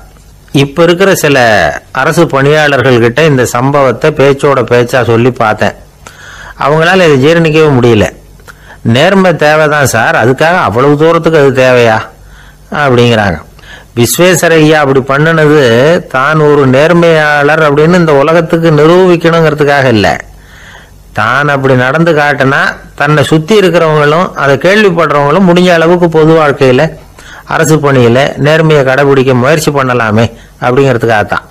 இப்பவும் சில பேர் இருக்கிறாங்க, இவங்க ஆபீஸ் வேற வீடு வேறன்னு நினைக்கிறது இல்லை, அவ்வளவு உரிமை. ஒருத்தர் அப்படிதான், அவருக்கு அவசரமா 5000 ரூபாய் தேவைப்பட்டது. ஆபீஸ் பணத்தை எடுத்துக்கிட்டார். அந்த நேரம் பார்த்து ஆடிட் வந்துட்டுது. ஆப்பிட்டுக்கிட்டார். விசாரணை நடக்குது. அவர் சொல்றார், சார் நான் நேரம் காலம் பார்க்காம ஆபீஸ்ல வேலை செய்வேன். ஏன்னா அதை என்னோட ஆபீஸா நினைக்கிறேன். அவசரத்துக்கு அந்த பணத்தை எடுத்தேன். மறுபடியும் வச்சுடலாம்னு தான் இருந்தேன். அதுக்குள்ள இப்படி ஆயிட்டுது. நீங்க என்ன நினைச்சாலும் சரி, நான் ஆபீஸ் வேற வீடு வேற அப்படின்னு நினைக்கிறது இல்லை. அது என்னோட சுபாவம் அப்படின்னார். விசாரணை பண்ணவர் தீர்ப்பு வழங்கினார். உங்க சுபாவத்துக்கு மதிப்பு கொடுத்து நானும் தீர்ப்பு வழங்குறேன். நீங்க கொஞ்ச நாள் ஜெயிலில் இருந்துட்டு வாங்க. அது உங்களுக்கு கஷ்டமா இருக்காதுன்னு நினைக்கிறேன். ஏன்னா அங்க போனாலும் நீங்க உங்க சுபாவப்படி வீடு வேற ஜெயில் வேறன்னு நினைக்க மாட்டீங்க அப்படின்னாராம். ஒரு நண்பர் யாருக்கோ ஃபோன் பண்ணிட்டு இருந்தார்.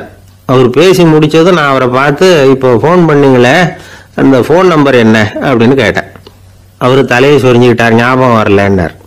சரி சார் அதை விடுங்க, உங்க மனைவி பேர் என்ன அப்படின்னு கேட்டேன். மாலவின்னார். என்ன சார் இது வேடிக்கை, கொஞ்ச நேரத்துக்கு முன்னாடி பேசின ஃபோன் நம்பர் மறந்து போச்சு. எப்பவோ கல்யாணம் பண்ணிக்கிட்ட மனைவி பேர் மறக்கல, அதை கரெக்டா சொல்லிவிட்டீங்களே அப்படின்னு கேட்டேன். அவரு என்ன ஒரு மாதிரியா பார்த்தார். அவரு அப்படி என்ன பார்த்ததுல ஒன்றும் தப்பு இல்லை. ஏன்னா நாம எல்லாருமே அப்படித்தானே, ஒரு குறிப்பிட்ட காரியத்துக்காக தொலைபேசியில ஒருத்தட்ட பேசுறோம். அதுக்கப்புறம் அந்த எண் நமக்கு அனாவசியம், அதனால மறந்துடுறோம். இதுக்கு பேர் தான் தற்காலிக ஞாபகம். ஆனா மனைவி பேரை மறந்துட முடியுமா? முடியாது. அது அவசியமான ஒண்ணு. அடிக்கடி அந்த பேரை உபயோகப்படுத்துறோம். அதனாலேயே அது முக்கியங்கிறதுனாலேயே அதை மறக்கிறது இல்லை. இதுக்கு பேரு நிரந்தர ஞாபகம். சரி, இந்த தற்காலிக ஞாபகம் நிரந்தர ஞாபகம் இது ரெண்டு ஞாபக அளவுகளையும் கட்டுப்படுத்துறது எது அப்படின்னா மூளைக்குள்ள நடக்கிற மின்சார நடவடிக்கைகள் தான். தற்காலிக ஞாபகம் ஒரு மின்னல் மாதிரி தோன்றி மறையுது. நிரந்தர ஞாபகம் ஒரு படிவம் போல மூளையில படிஞ்சுடுது. ஒரு சம்பவத்தின் பல பிரதிகள் மூளையில பல்வேறு பகுதிகளிலேயும் படியறதுனால ஒன்னு மறைஞ்சாலும் மறந்தாலும் இன்னொன்னு மறையறதில்ல. இப்படிப்பட்ட நிலைமையில தான் இந்த தொண்டையில இருக்கு வாயில வரமாட்டேங்குது சார் அப்படிமா. ஒருத்தருக்கு எந்த துறையில ஆர்வமும் ஈடுபாடும் அதிகமோ அது சம்பந்தமான ஞாபக சக்தி அதிகமா இருக்கும். தொழிலை விரும்புகிற ஒரு டெலிபோன் ஆபரேட்டருக்கு எண்கள்லாம் நல்ல ஞாபகம் இருக்கும். அது மாதிரி கவிஞர்களுக்கு வார்த்தைகள் நல்ல ஞாபகத்தில் இருக்கும். இது ஒரு பக்கம் இருந்தாலும் ஒரு மூளை எண்களை விட எழுத்துக்களை விட படங்களை ரொம்ப சுலபமா ஞாபகத்துல வச்சுக்குது.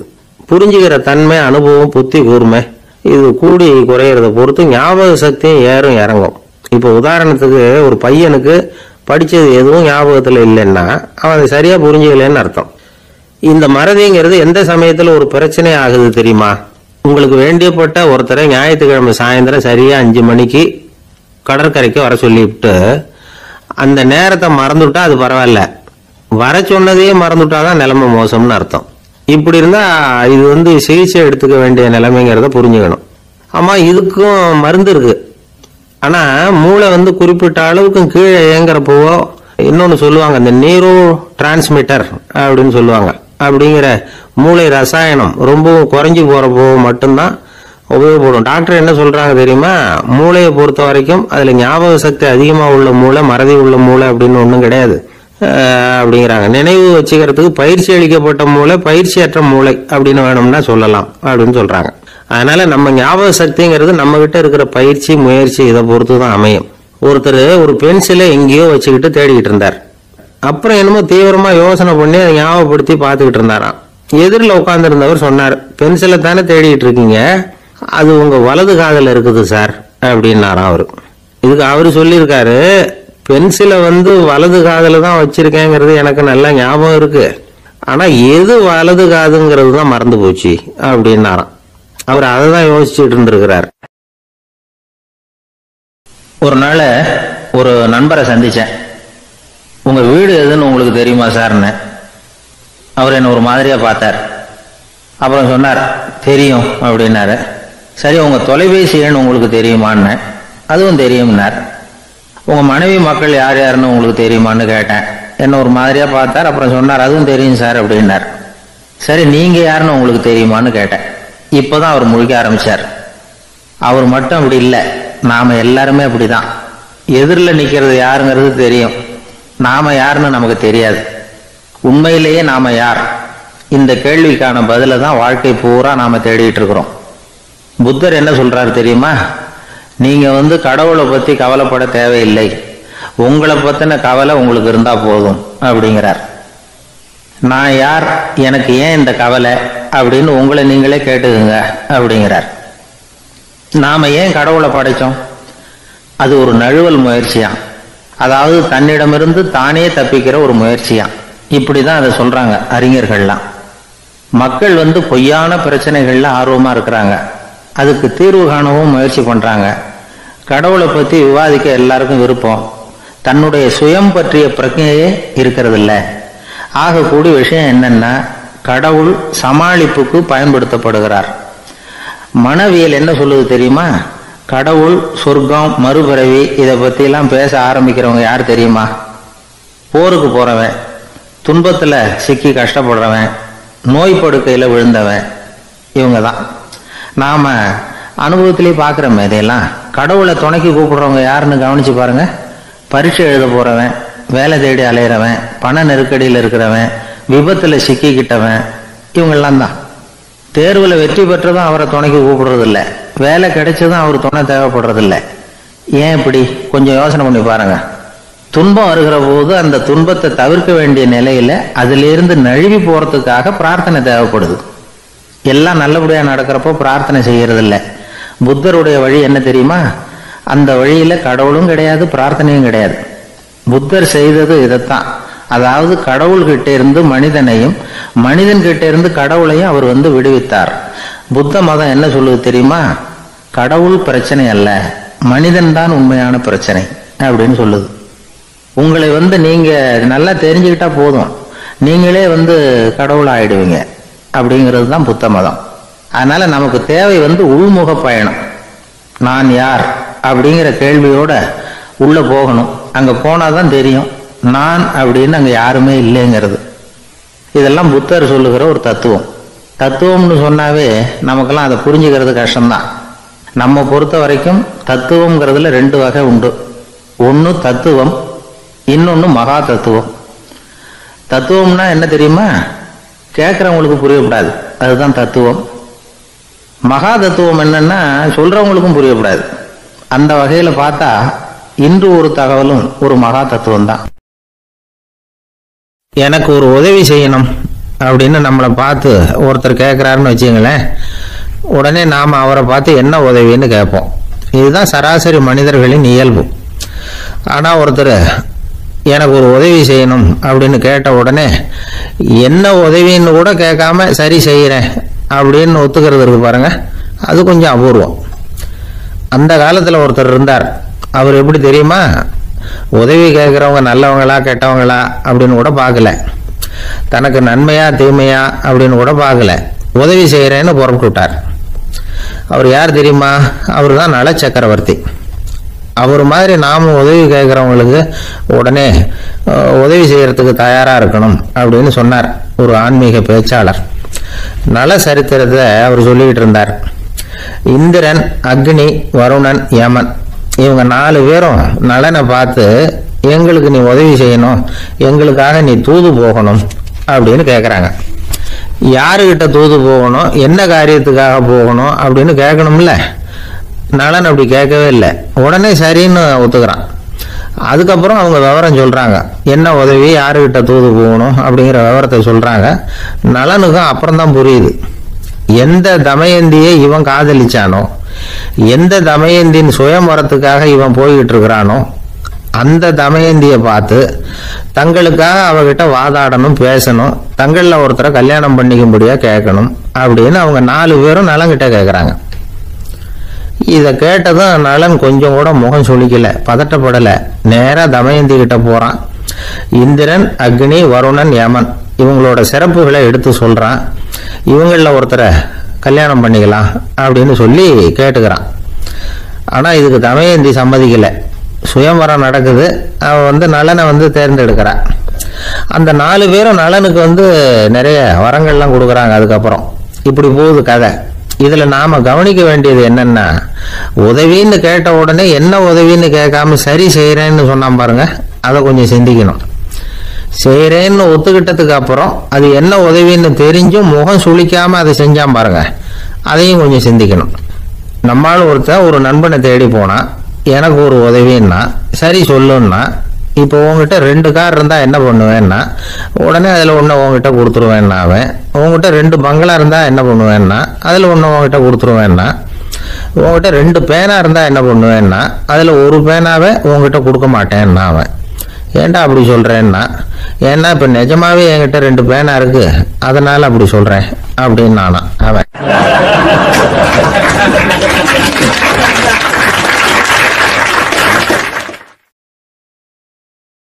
ஒரு ஊர்ல ஒரு பெரிய செல்வந்தர் இருந்தார். பணத்துக்கு பஞ்சம் இல்லை. அதனால இந்த உலகத்துல முடியாத காரியம் எதுவும் இல்லைன்னு நினைச்சார். பணம் இருந்தாலும் அந்த நினைப்பு தானா வந்துடும். அதனால இவரும் அப்படி நினைச்சதுல ஒன்றும் தப்பு இல்லை. அந்த ஊருக்கு குருநானக் ஒரு தடவை வந்தார். அவருக்கு இந்த செல்வந்தர் ரொம்ப பிரமாதமா ஒரு வரவேற்பு கொடுத்தார். ஊர் எல்லையிலேயே எங்க வீட்டுக்கு விருந்து சாப்பிட்டுட்டு போகணும்னு கேட்டுக்கிட்டார். அவரும் சரின்னு ஒத்துக்கிட்டார்.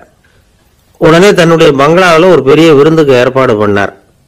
குருநானக்கை அழைச்சிட்டு வீட்டுக்கு போனார், உட்கார வச்சார். ஐயா, நான் இந்த ஊர்லயே ரொம்ப பெரிய வசதி உள்ளவன், என்னால எல்லாம் முடியும், உங்களுக்காக நான் என்ன செய்யணும்னு சொல்லுங்க, எதுவா இருந்தாலும் பரவாயில்ல, எவ்வளவு செலவானாலும் பரவாயில்ல, என்னால செய்ய முடியும், என்ன செய்யணும்னு சொல்லுங்க, அது போதும், நான் செய்யறேன் அப்படின்னு நான் ரொம்ப பணிவா. இதை கேட்டதும் குருநானக் சிந்திச்சார் கொஞ்ச நேரம். அதுக்கப்புறம் தன்னோட சட்ட பைக்குள்ள கையை விட்டு ஒரு பழைய ஊசி ஒன்று எடுத்தார். அந்த செல்வந்தர்கிட்ட கொடுத்தார். இதை பாருங்க, இவ்வளவு தூரம் நீங்க கேட்கறதுனால சொல்றேன், எனக்கு நீங்க செய்ய வேண்டிய உதவி இதுதான். ஊசிய கையில வாங்கிக்கிட்டு இதை என்ன செய்யணும் சொல்லுங்க அப்படின்னாரு அவரு. நீங்க செய்ய வேண்டியது என்னன்னா, இந்த ஊசிய பத்திரமா வச்சிருக்கணும். நாம 2 பேரும் இறந்து போனதுக்கு பின்னாடி இன்னொரு உலகத்துல நாம சந்திக்கக்கூடிய வாய்ப்பு இருக்குது. அப்போ இந்த ஊசியை என்கிட்ட கொண்டாந்து கொடுக்கணும். இதுதான் நீங்க எனக்காக செய்ய வேண்டிய உதவி அப்படின்னார் குருநானக் லேசா சிரிச்சுக்கிட்டே. இதை கேட்ட உடனே இந்த பெரியவர் முழிக்க ஆரம்பிச்சிட்டார். அது எப்படிங்க, நான் சாகிறப்ப எப்படி இந்த ஊசியை எடுத்துக்கிட்டு இன்னொரு உலகத்துக்கு வர முடியும்னார். ஊசி மாதிரி ஒரு சின்ன பொருளை கூட இந்த உலகத்தை விட்டு நாம போறப்ப எடுத்துட்டு போக முடியாதுங்கிறப்போ உங்களோட செல்வத்தையெல்லாம் எப்படி அங்க எடுத்துட்டு வர போறீங்க அப்படின்னு கேட்டார் குருநானக். அதுக்கப்புறம் தான் அந்த பெரியவர் யோசிக்க ஆரம்பிச்சாராம். குருநானக் சொல்றார், இதை பாருங்க, நாம செய்யற நல்லது கெட்டது தான் கடைசி வரைக்கும் நம்ம கூட இருக்கும். அடுத்தவங்க நல்லா இருக்கணுங்கிறதுக்காக பொருளை செலவு செய்யணும், அப்படி செய்யலைன்னா எந்த பிரயோஜனமும் இல்லை அப்படின்னார். அதுக்கப்புறம் தான் அந்த செல்வந்தரின் அறிவு கண் திறந்துதான். உடனே குருநானக்க வணங்கினார். ஐயா, என்கிட்ட இருந்த ஆணவம் போயிட்டுது, இனிமே என்கிட்ட இருக்கிற செல்வத்தை நல்ல வழியில செலவழிப்பேன் அப்படின்னாராம். நம்ம கிட்ட இருக்கிற பணம் எப்பவும் நம்ம கூடவே வந்துகிட்டு இருக்காதுங்கிறதுக்கு இது ஒரு உதாரணம். அதுக்காக நாம பணம் சேர்க்கறத பத்தி கவலைப்பட வேண்டியதில்லை, பேசாம படுத்து தூங்கிட்டு இருந்தா போதும் அப்படின்னு இதுக்கு அர்த்தம் பண்ணிக்கப்படாது. முறையான வழியில பணம் சேர்க்கணும், அதை முறையான வழியில செலவு பண்ணணும். அதனால ஏற்படக்கூடிய மன நிறைவு இருக்கு பாருங்க, அது அனுபவிச்சவங்களுக்கு தான் தெரியும். சொர்க்கத்துக்கு போறவங்க இங்க இருந்து பணத்தை எடுத்துட்டு போக முடியாது. ஆனா நம்ம செல்வத்தை இங்க மத்தவங்களுக்கு பயன்பட செய்து அதனால ஏற்படுற புண்ணியம் இருக்கு பாருங்க, அதை எடுத்துட்டு போக முடியுமா. இதுதான் ஆன்மீகவாதிகள்லாம் சொல்ற கருத்து. ஜான் நியூட்டன் ஒருத்தர், அவரு சொன்னார், நான் எப்பவாவது சொர்க்கத்துக்கு போய் சேர்ந்தேன்னா அங்க 3 அதிசயங்களை பார்ப்பேன்னார். என்னன்னு கேட்டாங்க.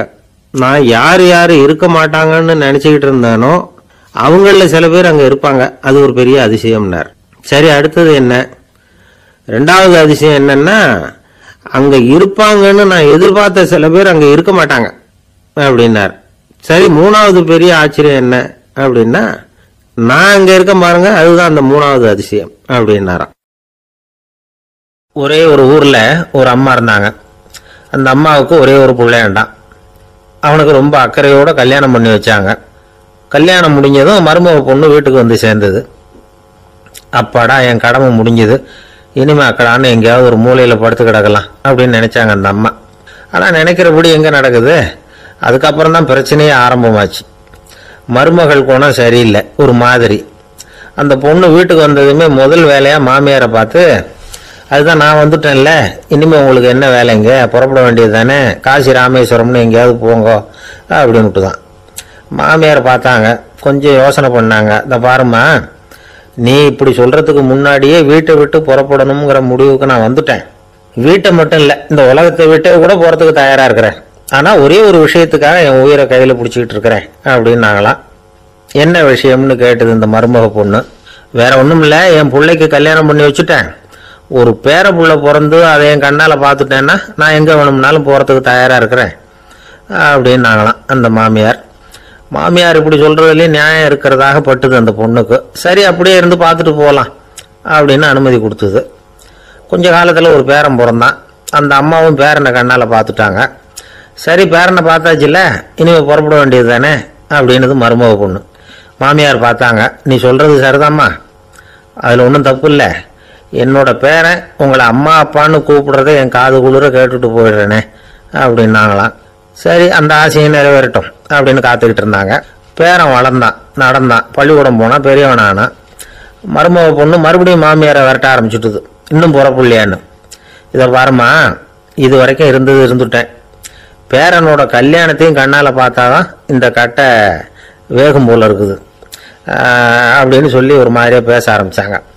இதுவும் நியாயமான ஆசையாக தான் படுது அப்படின்னு அது யோசிச்சிருக்கு அந்த பொண்ணு. சரின்னு அதுக்கும் ஒத்துக்கிட்டது. உடனே பேரனுடைய கல்யாணமும் முடிஞ்சது ஒரு வழியா. இனிமே ஒரு நொடி கூட இங்கே இருக்கக்கூடாது, புறப்படுங்க அப்படின்னு மாமியாரை விரட்டிச்சான் அந்த பொண்ணு. இப்போ அந்த மாமியார் தன்னோட மருமகளை பார்த்து சொல்கிறாங்க, இதோ கிளம்பிட்டாம்மா, என் மூட்டை முடிச்செல்லாம் கட்டிக்கிட்டேன், புறப்பட்டுவிட்டேன். அப்படியே நீயும் உன் துணிமணிகளை மூட்டை கட்டிக்கிட்டு கிளம்பிடும், என்னோட சேர்ந்து 2 பேருமா சேர்ந்து போயிடலாம் அப்படின்னாங்களாம். அந்த பொண்ணு முழிக்குது. முழிக்காதே, உனக்கு ஒரு மருமக வந்துட்டா, இனிமேல் நீயும் ஒரு மாமியார் தானே, உனக்கு இனிமேல் இங்கே வேலை இல்லை, புறப்படு அப்படின்னாங்களாம். அப்போ தான் அந்த பொண்ணு சிந்திக்க ஆரம்பிச்சுதான், தன்னோட தவறு புரிஞ்சுதான்.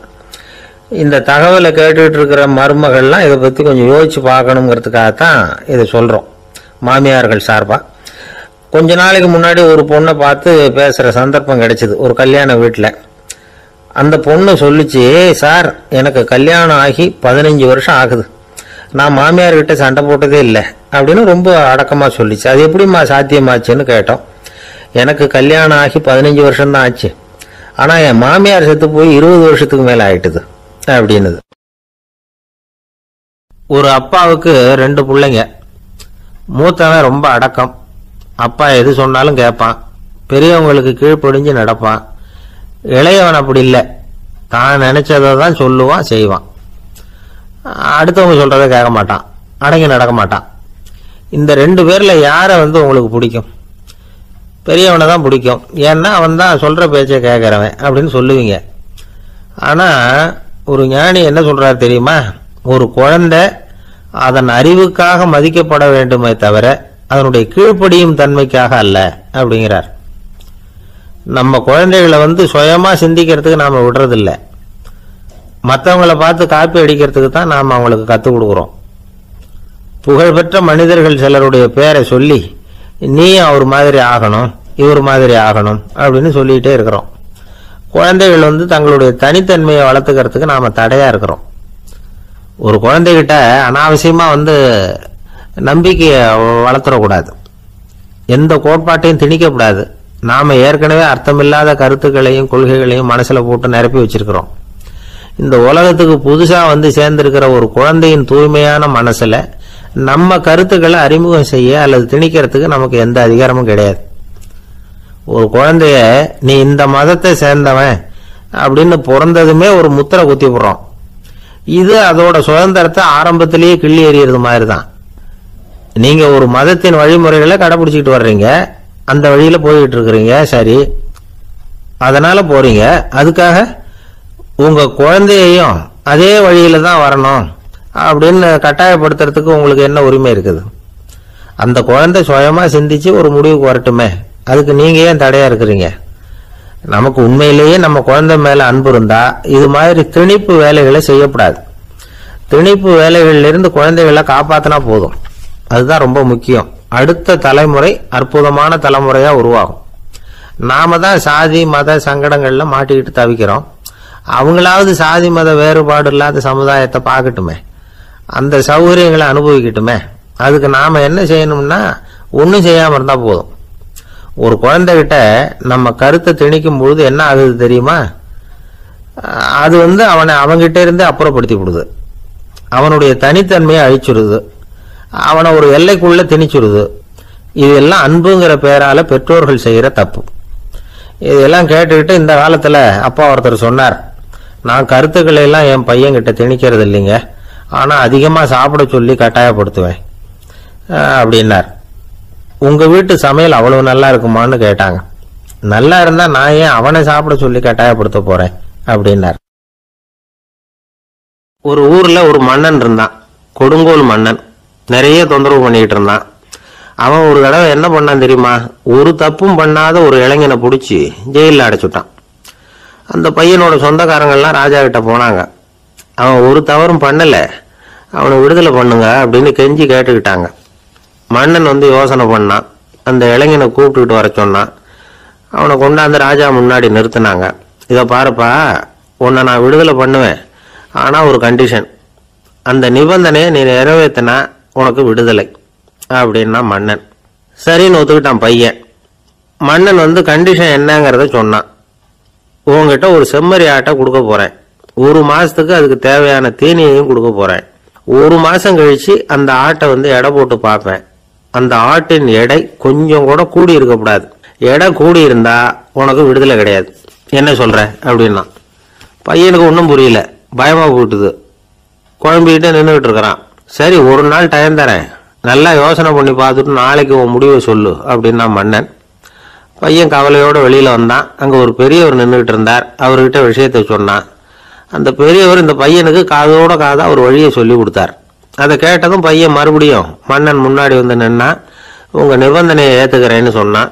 மன்னன் ஒரு ஆட்டுக்குட்டியையும் அதுக்கு 1 மாசத்துக்கு தேவைப்படுற தீவனத்தையும் கொடுக்கும்படியா உத்தரவு போட்டான். கொடுத்தாங்க, ஓடிட்டு போயிட்டான். 1 மாசம் தினமும் தவறாம அந்த தீவனத்தை ஆட்டுக்குட்டிக்கு போட்டுக்கிட்டு இருக்கிறான். 1 மாசம் கழிச்சு அந்த ஆட்டை அரண்மனைக்கு ஓட்டிட்டு போனான். மன்னன் அதை எடை போட்டு பார்க்கறான், எடை கூடவே இல்லை, அப்படியே தான் இருக்குது. உடனே போட்ட நிபந்தனைப்படி அந்த இளைஞனை விடுதலை பண்ணிவிட்டான்.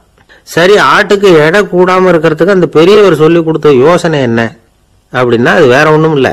அந்த ஆட்டுக்கு எதிரில் அது கண்ணுல படுற மாதிரி ஒரு ஓநாயை கட்டி போட சொன்னார். அவ்வளவுதான். ஆட்டுக்கு ஓநாய்ங்கிறது பிறவி பகை. ஓநாயை பார்த்தா ஆடு நடுங்க ஆரம்பிச்சிரும், அவ்வளவு பயம்.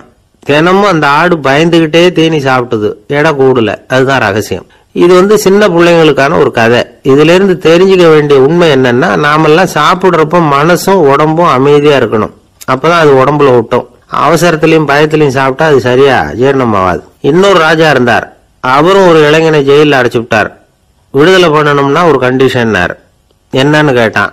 ஒரு ஆட்டுக்குட்டியை உன் முன்னாடி கொண்டாந்து நிறுத்துவேன், நீ அதுகிட்ட ஒரு கேள்வி கேட்கணும், அதுக்கு சரியான பதிலை சொல்லணும். அப்படி செஞ்சுட்டா உனக்கு விடுதலைன்னார். இளைஞன் யோசனை பண்ணி பார்த்தான். சரின்னு ஒத்துக்கிட்டான். அது பிரகாரமே ஆட்டுக்குட்டிய பதில் சொல்ல வச்சுட்டான். என்ன நடந்தது தெரியுமா? ஆட்டுக்குட்டியை கொண்டாந்து நிறுத்தினாங்க. இவன் மெதுவா அதுகிட்ட போனான். அது காதுகிட்ட போய் ஏப்ரலுக்கு அடுத்த மாசம் என்ன மாசம்னு கேட்டான். அது உடனே மேன்னு கத்திச்சு. இவன் விடுதலை ஆயிட்டான்.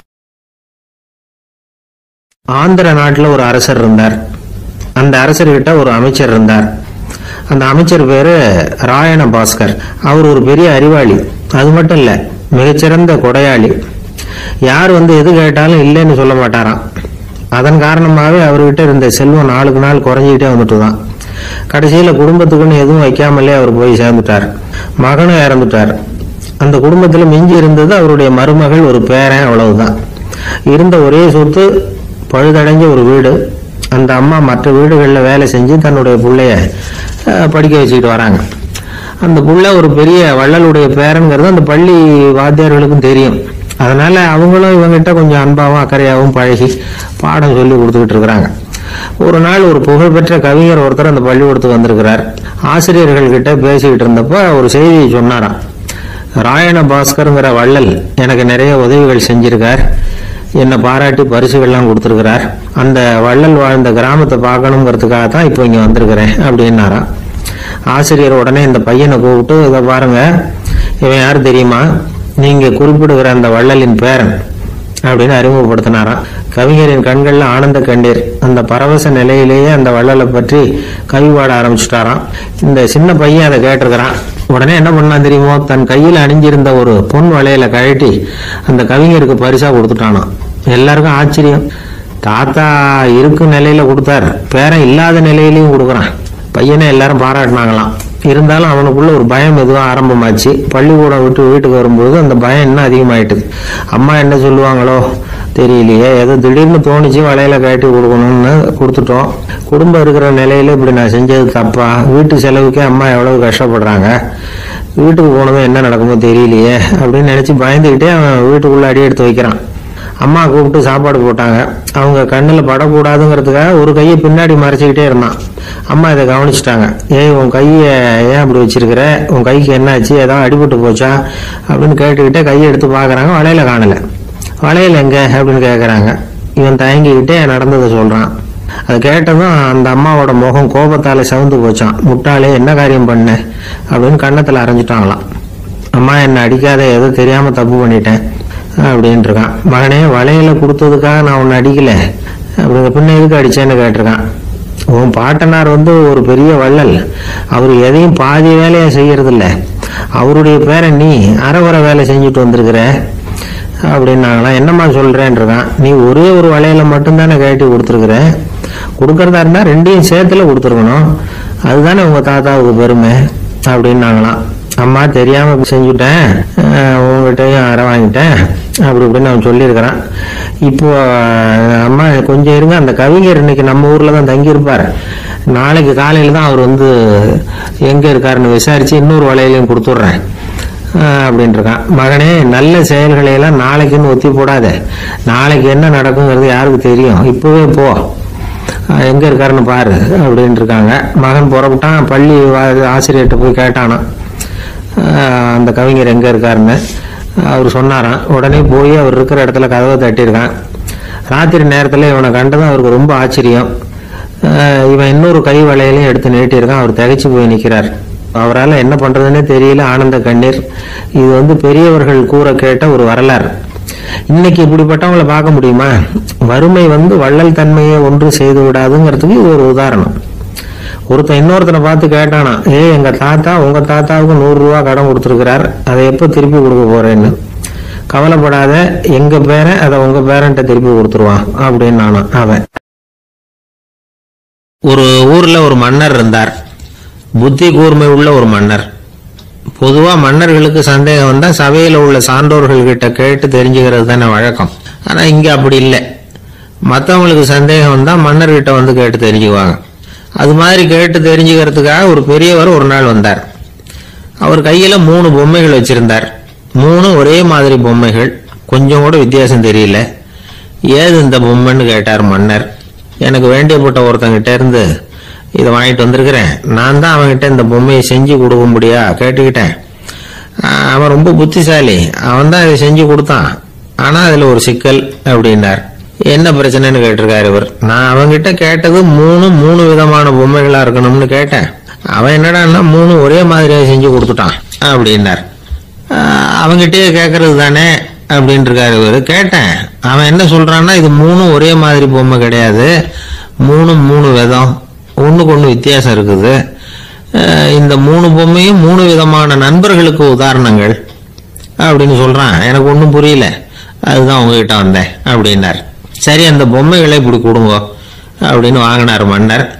எடுத்துக்கிட்டு உள்ள போனார். கொஞ்ச நேரம் கழிச்சு வெளியில வந்தார். அதுக்கப்புறம் சொன்னார், பாருப்பா, அவன் சொன்னது சரிதான், 3 விதம் தான். இது இருக்குது முதல் பொம்மை, இது உத்தமமான நண்பனுக்கு உதாரணம். இந்த 2வது பொம்மை இது மத்தியமமான நண்பனுக்கு உதாரணம்.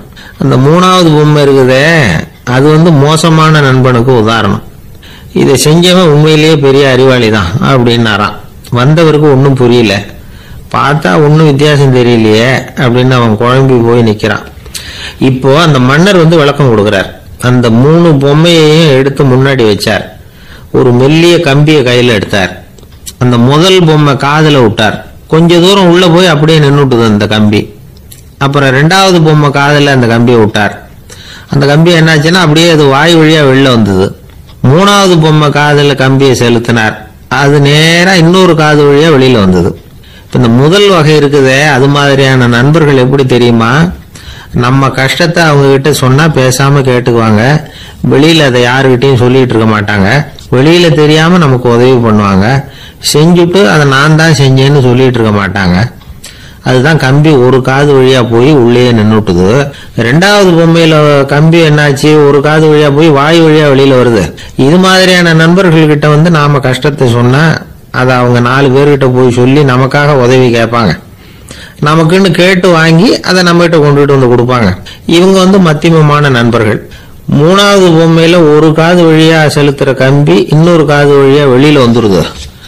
இது மாதிரியான நண்பர்கள் கிட்ட நம்ம கஷ்டத்தை சொன்னா அவங்க காது கொடுத்து கேட்கறது மாதிரி நடிப்பாங்க. அப்படியே இன்னொரு காது வழியா அதை வெளில விட்டுருவாங்க. அதை பத்தி கவலைப்பட மாட்டாங்க. இதுதான் இந்த பொம்மைகளுக்குள்ள இருக்கிற வித்தியாசம் அப்படின்னு விளக்கம் கொடுத்தாராம் மன்னர். படிக்கிற பிள்ளைங்கள்லயே இது மாதிரி 3 வகை உண்டு. சில பேர் காதால வாங்கி மனசுல வச்சுக்குவான். சில பேர் காதால வாங்கி பேனாவால எழுதி விடுவான். சில பேர் ஒரு காதால வாங்கி இன்னொரு காதால வெளியில விட்டுருவான். ஒரு பையன் வகுப்புல ஆசிரியர் பாடம் நடத்தும் பொழுது தலையை வேகமா ஆட்டி ஆட்டி கேட்பானா, ஏன்டா இப்படி தலையை இப்படி ஆட்டுற அப்படின்னு கேட்டிருக்கான் பக்கத்துல இருந்தவன். தலையை ஆட்டினா தாண்டா ஒரு காது வழியா உள்ள போறது இன்னொரு காது வழியா வெளியில வேகமா வெளில போகும் அப்படின்னானா அந்த பையன். எனக்கு வாழ்க்கையே வெறுத்து போச்சு சார் அப்படின்னு சொல்லிட்டு ஒருத்தர் வந்தார். கொஞ்ச நேரம் பேசினதுக்கு அப்புறம் அவர் அப்படி சொல்லியிருந்தா அதுல ஒரு அர்த்தம் இருந்திருக்கும். வர்றதுக்கு முன்னாடியே வாழ்க்கை வெறுத்து போச்சுன்னு சொல்லிட்டு வர்றார். என்ன சார் விஷயம்னு விசாரிச்சோம். எங்க வீட்டுல தினம் 3 வேளையும் ஒரே மாதிரி சாப்பாடு சார், வித்தியாசமே கிடையாது. இப்படியே 3 மாசமா சாப்பிட்டுக்கிட்டு இருக்கிறேன். அதை விட பட்டினி கிடந்து செத்துடலாம்னு தோணுது அப்படின்னார். ஒரு பெரியவர் சொன்ன தத்துவத்தை சொல்றதுக்கு ஆள் கிடைக்காம தவிச்சுக்கிட்டு இருந்தோம். இப்போ ஒருத்தர் கிடைச்சிட்டார். விட்டுலாமா? உடனே அவரை உட்கார வச்சு சொல்ல ஆரம்பிச்சிட்டோம். அதாவது நாம அனுபவிக்கிற உணர்வுகள்ல களிப்பு, மகிழ்வு, ஆனந்தம் இது 3க்கும் ஒண்ணுக்கு ஒண்ணு வித்தியாசம் உண்டு. மேம்போக்கா பாக்குறதுக்கு இது 3 ஒண்ணு மாதிரி தோணும். ஆனா அது அப்படி இல்லை. களிப்புங்கிறது உடம்பை பொறுத்தது, மகிழ்வுங்கிறது மனசை பொறுத்தது, ஆனந்தம்ங்கிறது ஆன்மாவை பொறுத்தது. இப்படி இந்த 3 வகையான அந்த சுவைப்புகளின் தன்மையும் வேற வேற. இப்ப முதல்ல களிப்புங்கிறத எடுத்துக்குவோம். நம்ம புலன்களுக்கு களிப்பை தரக்கூடிய பொருள்களுக்கு சில விசேஷ குணம் உண்டு. அது எப்படின்னா, சீக்கிரமே சலிப்பு உண்டு பண்ணும். ஒருத்தர் அந்த பொருளை எடுத்துக்கிட்டா அது இன்னொருத்தருக்கு குறைஞ்சிரும். உணவு, உடை இதெல்லாம் களிப்பை தரக்கூடிய பொருள்கள். இப்போ உதாரணத்துக்கு ஒரு சாப்பாட்டு மேசையில ஒரு பாத்திரத்துல 10 இட்லி இருக்கு. அதுல ஒரு 2 இட்லியை நம்ம தட்டுல எடுத்து வச்சு சாப்பிட்றோம். நாம சாப்பிட்ட அந்த இட்லி நிச்சயமா எதிரில் உட்கார்ந்துருக்கிறவருக்கு இல்லை, அவருக்கு உபயோகப்படாது. நாம சாப்பிட்ட அதே இட்லியை அவரும் சாப்பிட முடியாது, அவர் வேறதான் எடுத்து வச்சுக்கணும். அது மாதிரி நாம ஒரு சட்டையை எடுத்து போட்டுக்கிறோம். அதே சட்டையை அதே நேரத்தில் இன்னொருத்தர் போட்டுக்க முடியாது. புலன்களுக்கு களிப்பை தரக்கூடிய இது மாதிரி பொருள்கள்லாம் முதல் தடவை நமக்கு கொடுக்கிற களிப்பை 2வது தடவையும் கொடுக்காது. 3வது தடவை இன்னும் குறையும். கடைசியில வெறுப்பாக மாறிடும். ஒவ்வொன்றா இட்லியை தொடர்ந்து சாப்பிட்றோம்னு வச்சுக்கோங்க, முதல் இட்லி தரக்கூடிய சுவையை 30வது இட்லி தராது. முதல் தடவை புது சட்டையை போட்டுக்கிறப்ப நமக்கு இருக்கிற களிப்பு அதே சட்டையை 100வது தடவையா போட்டுக்கிறோம்னு வைங்க, அப்ப இருக்குமா? இருக்காது. இதுதான் களிப்பு. அதாவது சீக்கிரமே சலிப்பை தரக்கூடியது. ஒருத்தர் எடுத்துக்கிட்டா இன்னொருத்தருக்கு குறைஞ்சு போகக்கூடியது. ஆனா மகிழ்ச்சிங்கிறது அப்படி இல்லை. ஒருத்தர் அனுபவிக்கிறதுனால இன்னொருத்தருக்கு குறைஞ்சு போகாது. இப்ப காலையில சூரியன் உதயம் ஆகிறத பார்த்து சந்தோஷப்படுறோம், அதையே இன்னொருத்தரும் பார்த்து சந்தோஷப்படலாம். ஒரு நல்ல சங்கீதத்தை கேட்கிறோம், ஒரு அழகான ஓவியத்தை ரசிக்கிறோம், நீங்க ரசிக்கிற அதே நேரத்தில் இன்னொருத்தரும் அதை ரசிக்கலாம். அதனால அது குறைஞ்சு போறதில்ல. இது மகிழ்வு. ஆனா ஒண்ணு, ஒரே பாடலை திரும்ப திரும்ப கேட்டுக்கிட்டு இருந்தா கடைசியில் அலுப்பு தட்டும். அதாவது மகிழ்வுங்கிறது எப்படின்னா, மற்றவங்களோட பகிர்ந்து கொள்றதுனால குறையாது. ஆனா ஒரே பொருள் மீண்டும் மீண்டும் அனுபவிப்ப தர்றப்போ முதல்ல மகிழ்வு அதிகரிச்சு அதுக்கப்புறம் அது மங்கி மறைஞ்சு போடும். இதுதான் அந்த மகிழ்வுங்கிறதுக்கு இலக்கணம். சரி, இப்போ மூணாவதா சுகம் தரக்கூடிய ஆனந்தம்ங்கிறது எப்படின்னா, இது நமக்கு உள்ளே இருந்து சுரக்கிறது. மனசு சலனங்கள்ல இருந்து விடுபடுறப்போ இந்த ஆனந்தம் நமக்கு கிடைக்கும். இது நிலையான சுகம், ஆத்ம சுகம். களிப்பிலிருந்து மகிழ்வுக்கும் மகிழ்விலிருந்து ஆனந்தத்துக்கும் செல்றதுதான் மனிதன் நடத்த வேண்டிய முக்கியமான பயணம். இவ்வளவு விஷயத்தையும் கேட்டுட்டு இந்த காலத்து பையன் ஒருத்தன் வந்தான். சார், இப்போ நீங்க ஒரு சாப்பாட்டு மேசையில ஒரு 10 இட்லி வைக்கிறீங்க, என்ன உட்கார வைங்க, எதிரில் இன்னொருத்தனை உட்கார வைங்க, நான் களிப்பு மகிழ்வுலாம் தாண்டி நேரடியா ஆனந்தத்துக்கு பயணம் பண்ணி காட்டுறேன் அப்படின்னா. ஒன்னும் புரியல அவன் சொன்னது. அது எப்படி, என்ன பண்ணுவ நீ அப்படின்னு சொல்லி கேட்டோம் ஆச்சரியமா. 2 இட்லி சாப்பிட்டா தானே சார் களிப்பு, நான் 10 இட்லியும் மொத்தமா சாப்பிட்டுருவேன், அடுத்தவனுக்கு எதுவும் கிடைக்காது, அவனுக்கு கிடைக்காதபடி நாமே சாப்பிட்டுறோம்ல, அதுதானே நமக்கு ஆனந்தம் அப்படின்னு அதுக்கு ஒரு விளக்கம் சொல்றான். காஞ்சிபுரத்துல பல்லவ ராஜா ஒரு கோவில் கட்டினார், கைலாசநாதர் கோவில். அதுக்கு கும்பாபிஷேகம் பண்றதுக்கு ஒரு நாள் குறிப்பிட்டு அதுக்கு வேண்டிய ஏற்பாடுகள்லாம் பண்ணினார். முதல் காரியமா கடவுளை வேண்டிக்கிட்டார், நீங்க இந்த கும்பாபிஷேகத்துக்கு நேரில் கலந்துக்கணும்னார். கடவுள் அந்த ராஜா கனவுல வந்தார். நீ கும்பாபிஷேகம் வச்சிருக்கிற அதே நாள்ல அதே நேரத்துல எனக்கு இன்னொரு ஊர்ல ஒரு கும்பாபிஷேகம் இருக்குது, அதுக்கு போக வேண்டியிருக்கு. அதாவது திருநின்ற ஊர்ல என்னுடைய பக்தர் ஒருத்தர், அவரும் ஒரு கோயில் கட்டி கும்பாபிஷேகம் செய்யறார், நான் அதுக்கு போக வேண்டியிருக்கு, அதனால உன்னுடைய தேதியை நீ மாத்தி வச்சுக்கோ அப்படின்னார். கடவுள் தான் எங்கேயும் இருக்கிறவராச்சே, அவர் நினைச்சா 2 இடத்துலயும் இருந்து கோயில் கும்பாபிஷேகத்தை நடத்த முடியாதா? ஏன் அப்படி செய்யல? அது ஒரு முக்கியமான காரணத்துக்காகத்தான். திருநின்ற ஊர்ல இருந்த பூசலாருங்கிற அந்த அடியாரின் பெருமையை இந்த உலகத்துக்கு எடுத்து காட்டணுங்கிறதுக்காகத்தான் கடவுள் அந்த ராஜா கிட்ட அப்படி சொன்னார். சரி, அந்த அடியார் அப்படி என்னதான் பெருசா கோயில் கட்டி விட்டார்? ராஜா கட்டின கோயிலை விட பெருசா? அவர் கட்டினது கருங்கல்லாலேயோ மண்ணாலேயோ மரத்தாலேயோ இல்ல. அவர் கட்டின கோயில் வேற மாதிரி. அது மனசால கட்டின கோயில், மனசுக்குள்ள இருக்கிற கோவில், மனக்கோவில். அந்த அடியார் தன்னோட மனசுக்குள்ள மாசக்கணக்கா ஒவ்வொரு கல்லா சேர்த்து கட்டின கோவில். இந்த விஷயம் ராஜாவுக்கு தெரியாது. அவர் என்ன நினைச்சுட்டாரு, அது நாம கட்டின கற்கோயிலை விட ரொம்ப பெருசா இருக்கும் போல இருக்கு அப்படின்னு நினைச்சுட்டாரு. சரி, அப்பேற்பட்ட அந்த கோயிலை தரிசனம் பண்ணிவிட்டு வருவோம் அப்படின்னு நினைச்சு ராஜா திருநின்ற ஊருக்கு போறார். அங்க போய் பார்த்தா கோயிலையும் காணும், ஒன்னையும் காணும். கடைசியில பூசலார் கட்டின மனக்கோவில் தான் அதுங்கிறத அவர் புரிஞ்சுக்கிறார். உடனே அந்த அடியாரின் காலில் விழுந்து வணங்குறார். அவரோ, இது மனசால முயன்ற கோவில், இதுக்கு இத்தனை பெருமையா அப்படின்னு ஆச்சரியப்படுறார். இதுல ஆச்சரியப்படுறதுக்கு ஒண்ணும் இல்ல. ஆண்டவன் விரும்புறது அகபக்தியை தவிர புற தோற்றங்களே அல்ல. இதை நாம புரிஞ்சுக்கிட்டோம்னா நமக்குள்ள எந்த வேறுபாடுகளும் வர்றதுக்கு வழியே இல்லை. இன்னொரு ராஜா இருந்தார். அவரு ஆண்டவனுக்கு படைக்கிறதுக்காக ஒரு தார் நல்ல செவ்வாழை பழமா எடுத்துக்கிட்டு போகணும்னு நினைச்சார். அதனால முத நாளே அதை வாங்கிட்டு வர சொன்னார் வேலைக்காரங்கிட்ட. வேலைக்காரன் போனா கடத்தெருவில் ஒரு தார் பழம் வாங்கினா. வர்ற வழியில அவன் குடிசை அப்படியே எட்டி பார்த்துட்டு போவோமேன்னு நினைச்சான். போனான். அங்க இவனோட குழந்தை பாவம் பசியால கத்திட்டு இருக்கு. இவன் பார்த்தான், இவ்வளவு பெரிய தாரில் ஒரு 2 பழம் எடுத்தா தெரியவா போகுது அப்படின்னு நினைச்சு ஒரு 2 பழத்தை பிச்சு அந்த குழந்தைகிட்ட கொடுத்தான். அது அதை வாங்கி வயிறார சாப்பிட்டது. பசி அடங்குச்சு, விளையாட போயிட்டுது. இவன் அதுக்கப்புறம் வாழைப்பழத்தை எடுத்துக்கிட்டு அரண்மனைக்கு வந்தான். 2 பழம் பிச்சிருக்கிறது ராஜாவுக்கு தெரிஞ்சு போச்சு. இவன் உண்மையை சொல்லிவிட்டான். உடனே ராஜா, கடவுளுக்கு படைக்க வேண்டிய பொருளை குழந்தை எச்சில் பண்ண விட்டுருக்கியே அப்படின்னு சொல்லி அவனை கட்டி வச்சு சாட்டையால் அடிச்சார் பாவம். மறுநாள் பழத்தை கோயிலுக்கு எடுத்துட்டு போனார். கடவுள் முன்னாடி வச்சார். கடவுள் கண்ணை திறந்து பார்த்தார், பழம்லாம் அழுகி இருக்குது. என்ன இது அழுகி போன பழம் அப்படின்னார். ராஜா முழிச்சார். நல்லா தானே இருந்தது அப்படின்னு நினைச்சார். அப்போ கடவுள் அந்த ராஜா கிட்ட சொன்னாராம், இதை பார்ப்பா, இந்த தாரில் 2 பழம் தான் நல்ல பழம், அந்த 2 பழங்களையும் நேத்திக்கே நான் சாப்பிட்டுட்டேன் அப்படின்னாராம். அப்பதான் ராஜாவுக்கு புரிஞ்சுது, ஏழை குழந்தையின் பசியை தீர்க்கறதுக்காக உதவுன அந்த 2 பழம்தான் இறைவன் சாப்பிட்ட பழம்னு. இறைவன் இருக்கிற இடம் எது? இதுதான். பிரிட்டிஷ் ஆட்சி நடந்துகிட்டு இருந்த காலம் 1920களின் கடைசி. அப்போ நடந்த ஒரு உண்மை நிகழ்ச்சி இது. ஒரு கல்யாண மாப்பிள்ளை ரயில்ல இறங்க போறார். அவரை வரவேற்க ஒரு ராஜ குடும்பமே காத்துக்கிட்டு இருக்குது. மங்களூர்ல இருந்து இறங்குற அந்த மாப்பிள்ளை யார் தெரியுமா? ஒரு நாய். உண்மைதான், அந்த நாய்க்கு தான் கல்யாணம். சுதேசி சமஸ்தானத்து மன்னர்கள்ல ஒருத்தர் ஜூனாகட் மகாராஜா. அவரோட வளர்ப்பு நாய் ரோஷனாரா. அதுக்கு கல்யாணம் பண்ணி வைக்கணும்னு ஆசைப்பட்டார். மாப்பிள்ளை தேடினார். மங்களூர் மகாராஜாவோட வளர்ப்பு நாய் ஒன்று இருந்தது, பேரு பாபி. இது 2க்கும் கல்யாணம் நடத்த முடிவு பண்ணார். திருமணத்துக்கு வேண்டிய எல்லா ஏற்பாடுகளையும் பண்ணுங்க அப்படின்னு உத்தரவு போட்டார். ஆயிரக்கணக்கான அழைப்புதழ்கள், பல சமஸ்தான மன்னர்கள், ஜமீன்தார்கள், பிரிட்டிஷ் அதிகாரிகள், பெரிய பணக்காரங்க, இப்படி நிறைய பேருக்கு அழைப்புதழ்கள் அனுப்பி வச்சாங்க.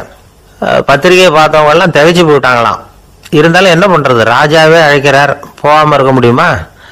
அந்த சமயத்துல நாட்டின் கவர்னர் ஜெனரலா இருந்தவர் இருவின் பிரபு, அவருக்கும் ஒரு பத்திரிகை போயிருக்குது. வாங்கி பார்த்ததும் அவருக்கு பயங்கர எரிச்சல். உடனே குப்பை தொட்டியில போட்டுட்டாராம். மாட்சிமை தங்கிய பிரிட்டன் சக்கரவர்த்தியின் பிரதிநிதியான தன்னை கேவலம் ஒரு நாயின் திருமணத்துக்காக அழைக்கிறதா அப்படின்னு அவருக்கு ஆத்திரம். இருந்தாலும் கல்யாணம் பிரமாதமா நடந்துதான். கல்யாணத்தன்னைக்கு பொண்ணுக்கு ஸ்பெஷல் குளியல், தண்ணீருக்கு பதிலாக வாசனை திரவியங்கள், பன்னீர், குளிச்சதுக்கு அப்புறம் அலங்காரம், வைர மாலை, முத்து மாலை, ஏகப்பட்ட அலங்காரம். மாப்பிள்ளையை அழைக்கிறதுக்கு ரயில்வே ஸ்டேஷன்ல ராஜ குடும்பமே காத்துக்கிட்டு இருக்குது. அவங்களோட வளர்ப்பு நாய்கள் 250. அத்தனை நாய்களுக்கும் பட்டு துணி போத்தி இருக்குது. முத்து வடங்கள் அணிவிச்சிருக்கிறாங்க. எல்லாம் ராஜ நாய்கள். அதுகளையும் வீதியில நடக்க விடலையாம். அதுகளை சுமந்துக்கிட்டு போக அலங்கரிக்கப்பட்ட யானைகள் காத்துக்கிட்டு இருக்குதான். மாப்பிள்ளைக்கு வரவேற்பு எப்படி தெரியுமா? அது நடந்து வர்ற பாதை பூரா ரத்தன கம்பளம் விரிச்சிருக்குது. 2 பக்கமும் ராஜாங்க அதிகாரிகள் கைகட்டி நிக்கிறாங்க. அரசு படை வீரர்கள் அணிவகுப்பு மரியாதை செலுத்துறாங்க. அந்த நாய் ராஜ மரியாதையோட நடந்து வருது. நகையெல்லாம் போட்டுக்கிட்டு வருது.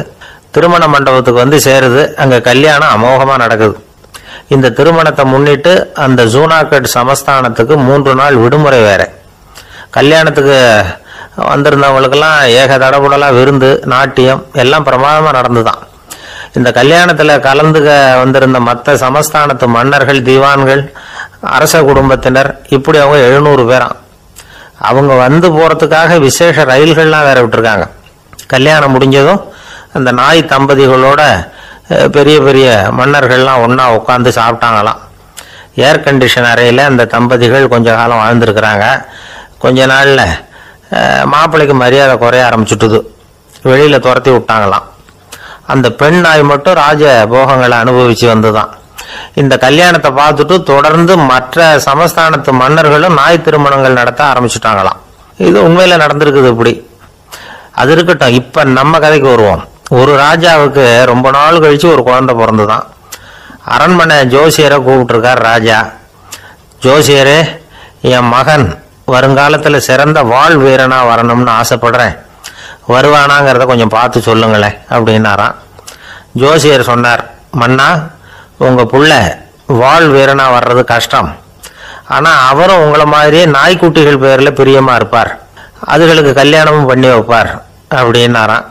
அது எப்படி கண்டுபிடிச்சிங்க அப்படின்னு கேட்டிருக்கார் ராஜா. அரசே, உங்க பிள்ளைக்கு வாழ் மேல உள்ள பிரியத்தை காட்டிலும் நாய் மேல உள்ள பிரியம் அதிகம்ங்கிறதுக்கான அறிகுறி இப்பவே தெரியுது. நல்லா கவனிச்சு பாருங்க. அவரு வாழ்னு கத்துறாரு அப்படின்னாரு. கவனிச்சு பார்த்துட்டு அப்படி எனக்கு காதல விழலையே அப்படின்னாராம் மன்னர். அதனாலதான் சொன்னேன், அவர் கத்துறது வாழ்னு கத்தல, வள்ளுன்னு கத்திக்கிட்டு இருக்கார், அதனாலதான் அப்படி சொன்னேன் அப்படின்னாராம் அரண்மனை ஜோசியர். உங்க பையன் எப்படி சார் இருக்கான் அப்படின்னு விசாரிச்சார் ஒருத்தர். அவன் என்ன சார், எதை சொன்னாலும் காதல ஆக மாட்டேங்கிறான், அவன் பாட்டுக்கு போறான் வர்றான் அப்படின்னு சொல்லி அழுத்துக்கிட்டார் அப்பா. பெரியவங்க சொல்றதை சின்ன பிள்ளைங்க கேட்கறது இல்லைங்கிறது ஒரு குறை. பெரியவங்க சொல்றது சின்ன பிள்ளைங்க காதலையே விழறதில்லைங்கிறது ஒரு குறை. இது கொஞ்சம் சீரியஸான விஷயம், கவனிச்சு பார்க்கணும். ஒரு குழந்தைக்கு காது சரியா கேட்குதா இல்லையா அப்படிங்கிறத நாம தான் கவனிச்சு பார்த்து கண்டுபிடிக்கணும். அதுவா நம்ம கிட்ட தவழ்ந்து வந்து அப்பா எனக்கு காது கேட்கல, அழைச்சிட்டு போங்க டாக்டர்கிட்ட அப்படின்னுலாம் சொல்லிட்டு இருக்காது. அது சரி, ஒரு குழந்தைக்கு காது சரி வர கேட்குதா இல்லையா அப்படிங்கிறத முன்கூட்டியே நாம தெரிஞ்சுக்கிறது எப்படி? அதுக்கு சில வழி இருக்கு. உங்க குழந்தைய கொஞ்சம் அப்படியே கவனிச்சு பாருங்க. அடிக்கடி ஜலதோஷம், காதுல அரிப்பு ஏற்படுதா, மூக்கு விரிவாகவும் அப்புறம் டான்சில், அடினாய்டு, சத அழற்சி இது மாதிரி ஏதாவது இருக்கா, வாயிலிருந்து எச்சில் ஒழுகுதா, குழந்தை வாயினால சுவாசிக்குதா, பற்கள் முன்னாடி தள்ளி வளருதா, இதெல்லாம் அதுக்கு அறிகுறி. அப்புறம் இந்த VBDF TH இப்படி இந்த ஒலிகள் சேர்ந்த வார்த்தைகளை குழந்தை சரியா புரிஞ்சுக்காது. இப்போ உதாரணத்துக்கு பட்டுன்னு சொல்லு குழந்தை அப்படின்னீங்கன்னா அது கட்டுன்னு சொல்லும். அதாவது பட்டு சவுண்டை அதால புரிஞ்சுக்க முடியல. அப்புறம் உங்க குழந்தை உங்களை உறக்க பேச சொல்றானா, அடிக்கடி கேள்வி கேட்கறானா, சாப்பிட்றப்போ கவனம் இல்லாம இருக்கானா, படிப்புல போதுமான முன்னேற்றம் இல்லையா, வகுப்புல சரியா கவனிக்கிறது இல்லையா, இப்படிலாம் இருந்தா ஆரம்பத்திலேயே டாக்டர் கிட்ட அழைச்சிட்டு போய் சிகிச்சையை ஆரம்பிச்சுடலாம், குணப்படுத்திக்கலாம். குழந்தைக்கு காது சரியா கேட்கலன்னா நீங்க செய்ய வேண்டியது என்ன தெரியுமா? அவனுக்கு காது கேட்கலங்கிறதுக்காக அவன் முன்னாடி சத்தம் போட்டு பேசக்கூடாது. மெதுவா சீரா பேசணும், அவனை பார்த்து பேசணும். உங்க உதட்டு அசைவுகள் அவனுக்கு உதவும், அதை பார்த்தே புரிஞ்சுக்குவான். நீங்க வாயில வெத்தலை பாக்கு போட்டுக்கிட்டோ புகை பிடிச்சிக்கிட்டோ பேசக்கூடாது. அப்படி பேசினா அவனால அந்த உச்சரிப்பை சரியா புரிஞ்சுக்க முடியாது. ஒரு வார்த்தையை சொல்றீங்க, அவனுக்கு புரியல அப்படின்னா அதே வார்த்தையை மறுபடியும் சொல்லணும். அவனுக்கு நீங்க முதல்ல சொன்ன வார்த்தை புரியலேன்னு நினைச்சுக்கிட்டு மறுபடியும் திருப்பி சொல்றப்போ அதே அர்த்தம் வரக்கூடிய வேற வார்த்தையை சொல்லக்கூடாது. இப்படிலாம் நடந்துகிட்டா அவனுக்கு மன திடத்தை ஏற்படுத்த முடியும். இல்லைன்னா அவனுக்கு தாழ்வு மனப்பான்மை வந்துடும். குழந்தைக்கு காது கோளாறுன்னா ஆரம்பத்திலேயே டாக்டர் கிட்ட அழைச்சிட்டு போனா போதும், குணப்படுத்திக்கலாம். அப்புறம் பார்த்துக்கலாமே அப்படின்னு அலட்சியமா இருந்துட்டாதான் கஷ்டம். சில பேர் கோபத்துல சின்ன பிள்ளைங்க காதை பிடிச்சி திருகிறது உண்டு. இது ரொம்ப தப்பு. காது கையோட வந்துட்டா என்ன பண்றது? ஒரு வேடிக்கை கதை, அது கதை தான், நிஜமா நடந்தது இல்லை. அது மாதிரி நடக்காது. ஒரு வேடிக்கைக்காக சொல்லப்படுற கதை. அதாவது ஒரு வீட்டில் அப்பா அம்மாவை பார்த்து சொல்லிட்டு இருக்கார், இதை பாரு, நாளைக்கு காலையில் என்னை சீக்கிரம் எழுப்பி விட்டுரு, நான் செங்கல்பட்டு வரைக்கும் போயிட்டு வர வேண்டியிருக்கு அப்படின்னாராம். இதை அவங்க பையன் காதில் வாங்கிட்டு இருக்கான். அப்பாவுக்கு சிரமம் வேண்டாமே அப்படின்னு நினைச்சு அவனே காலையில யாருக்கும் தெரியாம எழுந்திரிச்சு புறப்பட்டு செங்கல்பட்டு போட்டான். சாயந்தரமா திரும்பி வந்தான். அப்பா பையனை காணாம அலமோதிக்கிட்டு இருக்கிறார். சாயந்தரமா பையனை பார்த்ததும் எங்கடா போயிட்டு வந்தேன்னு கேட்டார் கோவமா. செங்கல்பட்டுக்கு போயிட்டு வந்தேப்பா, நீ வேணா அலைய வேண்டாமேன்னு அப்படின்னா. எதுக்கடா போனேன்னு அதட்டினார். அதான்ப்பா, நீ நேற்று அம்மா கிட்ட சொல்லிட்டு இருந்த, அதை காதில் வாங்கினேன், உனக்காக நான் போயிட்டு வந்தேன் அப்படின்னா. உடனே எந்த காதில் வாங்கினேன் அப்படின்னு சொல்லி காதை பிடிச்சி திருகுனார். அந்த காது கையோட வந்துட்டுது. இது நடந்து கொஞ்ச நாள் கழிச்சு அந்த அப்பாவும் பையனும் கடத்தெருவில் போயிட்டு இருக்கிறாங்க. எதிரில் ஒரு நாய் ஓடி வந்தது. அதுக்கு 2 காதும் இல்லை. என்ன இது, இந்த நாய்க்குட்டிக்கு 2 காதும் இல்லை அப்படின்னாரு அப்பா. அதுக்கு பையன் சொல்றான், அப்பா அது 2 தடவை செங்கல்பட்டுக்கு போயிட்டு வந்துருவோம் அப்படின்னானா. ஒரு கடற்கரை ஓரம், அங்க ஒரு சின்ன கிராமம். அந்த கிராமத்துல ஒரு சின்ன பள்ளிக்கூடம். கடற்கரை ஓரத்துல உள்ள ஒரு விடுதியில ஓய்வுக்காக ஒருத்தர் தங்கி இருக்கிறார். பள்ளிக்கூடத்துல ஏதோ விழா நடக்கிறது மாதிரி தெரிஞ்சது. உடனே அவர் அந்த பக்கமா வந்தார். இங்க என்ன நடக்குதுன்னு விசாரிச்சார். பள்ளி ஆண்டு விழா நடக்குதுன்னாங்க. உடனே போனார். கண்காட்சி ஒன்று வச்சிருந்தாங்க. உள்ள போய் பார்த்தார்.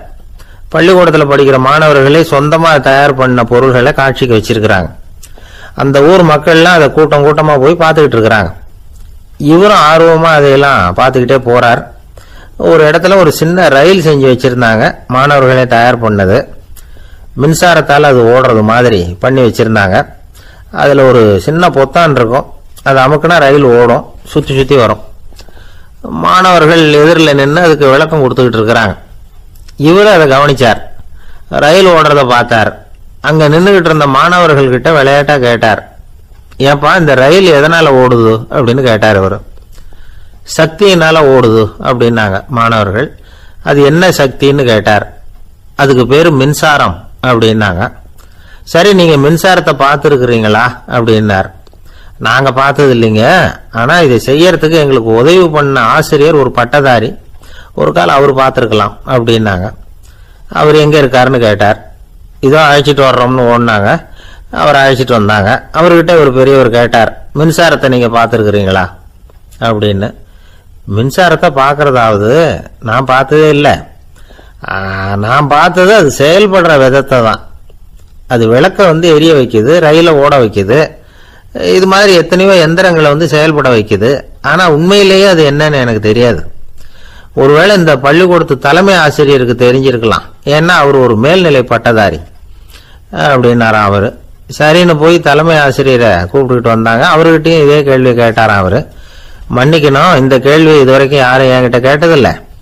சக்தியை யாரும் பார்க்க முடியாது, ஆனா அது செயல்படும் விதத்தை தான் பார்க்க முடியும் அப்படின்னாராம் அவரு. இப்போ இதுவரைக்கும் கேட்டுக்கிட்டு இருந்த பெரியவர் சிரிச்சார். சிரிச்சுட்டு சொன்னாராம், சரி அதுக்காக ஒன்றும் கவலைப்படாதீங்க, என்னுடைய பெயர் தாமஸ் ஆல்வா எடிசன் அப்படின்னாராம். இதை கேட்டதும் அங்க இருந்தவங்களுக்கெல்லாம் அதிர்ச்சி, ஆச்சரியம். என்னது, நீங்க தானா எடிசன்?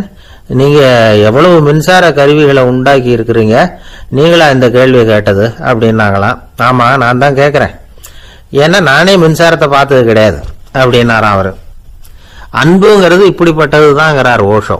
அன்புங்கிறது நம்ம உடற்கூறு அமைப்பில் இல்லை, அது நம்ம உடம்புல உள்ள சுத்த சக்தியின் வெளிப்பாடு. அதை உணரத்தான் முடியுமே தவிர பார்க்க முடியாது. அன்பே உன்னை நான் என் இருதயத்தில் வச்சிருக்கிறேன் அப்படின்னு எல்லாம் சொல்லுவான்.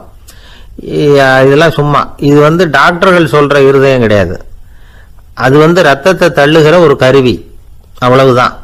ஞானிகள் சொல்லுகிற இதயம் வேற, அது கண்ணுக்கு புலப்படாத ஒரு சக்தி. என்னுடைய இதயம் ரொம்ப விசாலமானது சார் அப்படின்னார் ஒருத்தர். அப்படிங்களான்னு ரொம்ப மரியாதையா, ஆமாங்க டாக்டர் அப்படிதான் சொல்றார், கொஞ்சம் வீங்கி போய் பெருசா இருக்குதான் அப்படின்னார்.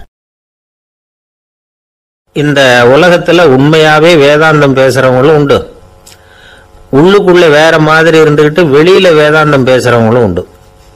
ஒரு ஆள் இருந்தார், அவரு ஒரு கடை வச்சு வியாபாரம் பண்ணிட்டு இருந்தார்.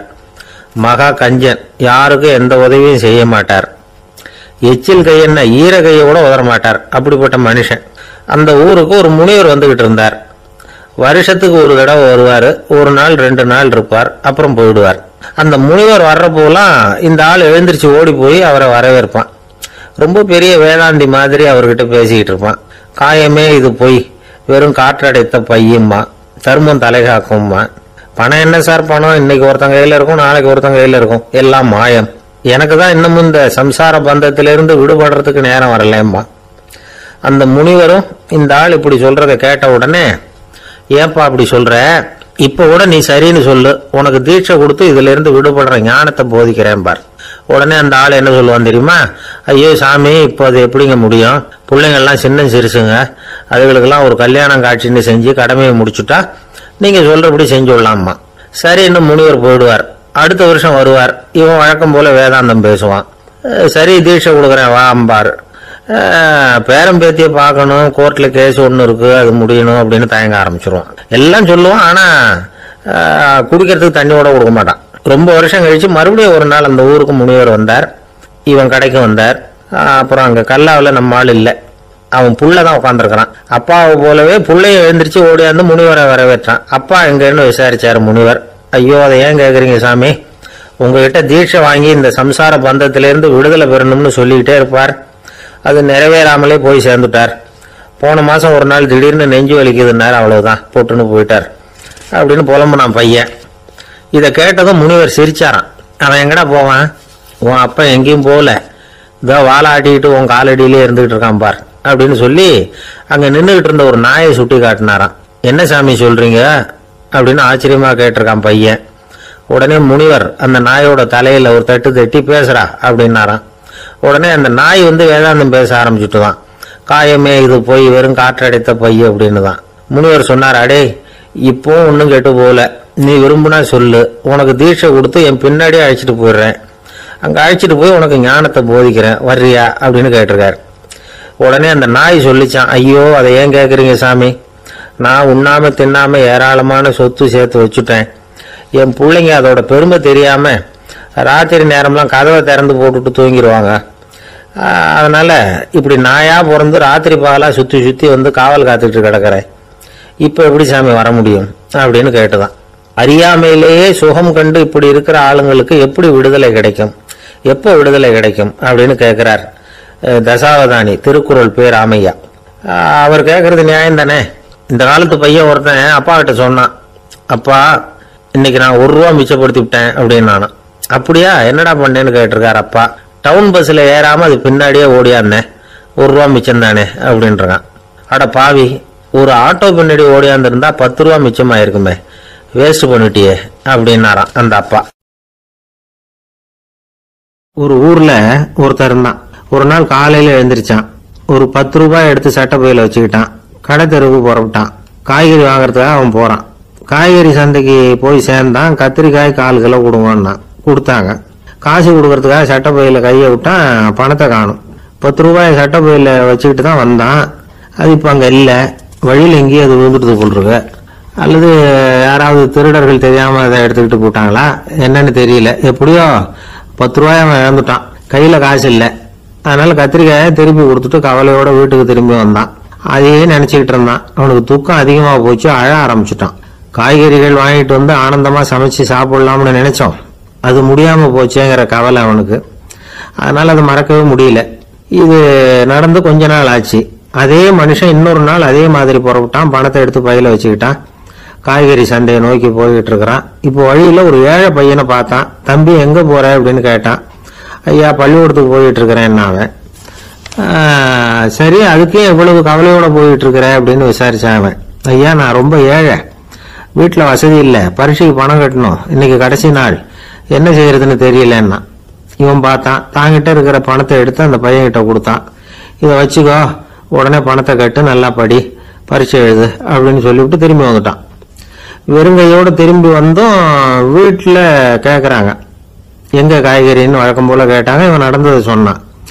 இப்போ வீட்டுல இருந்தவங்க அவங்ககிட்ட ஒரு கேள்வி கேட்டாங்க, ஏங்க இதே மாதிரி முன்னாடி ஒரு தடவை காய்கறி வாங்க போய் வெறுங்கையோட திரும்பி வந்தீங்க, இப்போ வெறுங்கையோட தான் திரும்பி வந்திருக்கிறீங்க, ஆனா முன்னாடி வந்தப்போ வருத்தமா இருந்தீங்க, இப்போ உங்க முகத்துல வருத்தம் தெரியலையே அப்படின்னு கேட்டிருக்கிறான். அதாவது வீட்டுல இருக்கிறவங்க கேட்டாங்களாம்.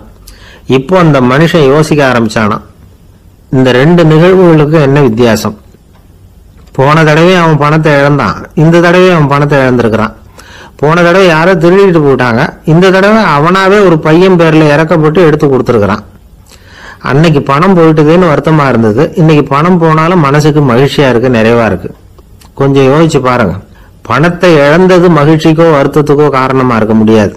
அப்படின்னா வேற எது காரணம்? அன்றைக்கு பணத்தை இழந்துட்டேன்னு அழுதான், இன்றைக்கு பணத்தை இழந்தாலும் மகிழ்ச்சியா இருக்கிறான். ஆகவே மகிழ்ச்சிக்கும் துக்கத்துக்கும் இழப்பு காரணம் அல்ல, இழப்பு பற்றிய நம்முடைய அறிவு தான் காரணம் அப்படிங்கிறது பெரியவர்களுடைய கருத்து.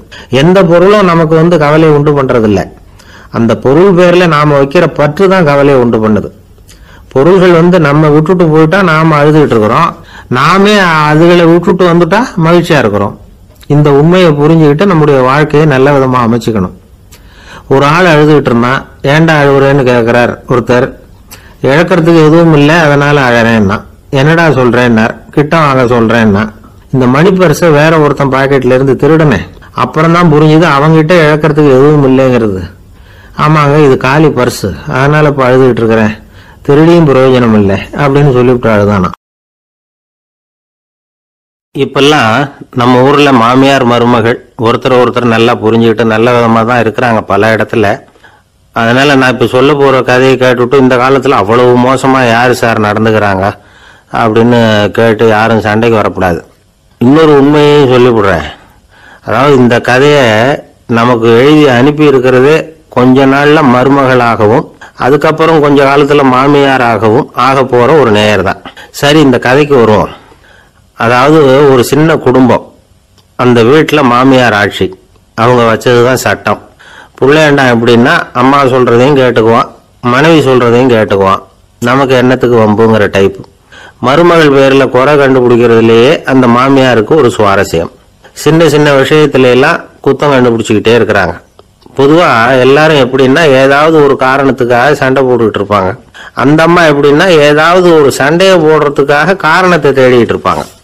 அப்படி ஒரு மனசு. அந்த மருமக பொண்ணு பாவம் பயந்து பயந்து ஒவ்வொரு காரியமும் செஞ்சுக்கிட்டு வந்தது. இப்படியே பல வருஷம் ஓடி போட்டுது.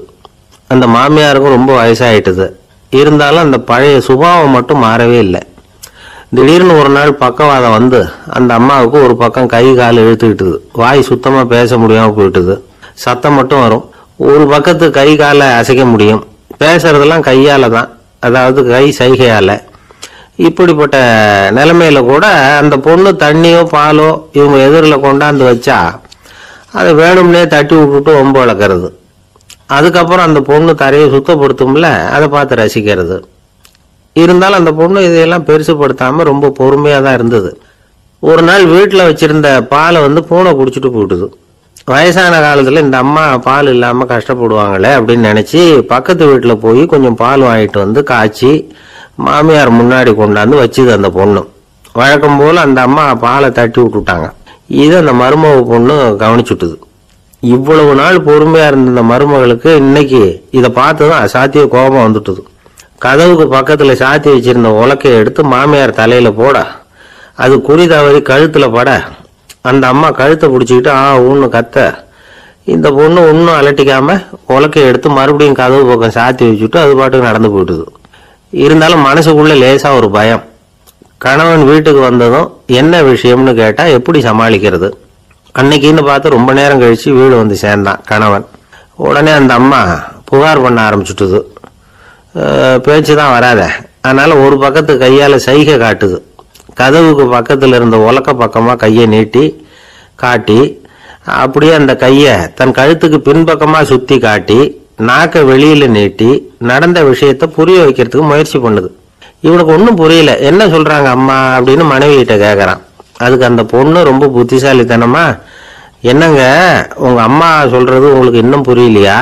அவங்க உங்களை பார்த்து என்ன சொல்றாங்கன்னா, ஏன்டா உலக்க மாதிரி நிக்கிற, சாக போற எனக்கு சங்கிலி எதுக்கு, என் கழுத்துல கிடக்குற இந்த சங்கிலியை கழட்டி என் மருமக கழுத்துல போடுறா அப்படின்னு சொல்றாங்க அப்படின்னு தான். ஓ அப்படியா விஷயம்னு சொல்லி அம்மா கழுத்துல இருந்த சங்கிலியை எடுத்து மனைவி கழுத்துல போட்டுட்டு, அம்மா உன் விருப்பப்படியே போட்டாச்சு, இனிமேலாவது நிம்மதியா படுத்து தூங்கு அப்படின்னு சொல்லிவிட்டு உள்ள போயிட்டான்.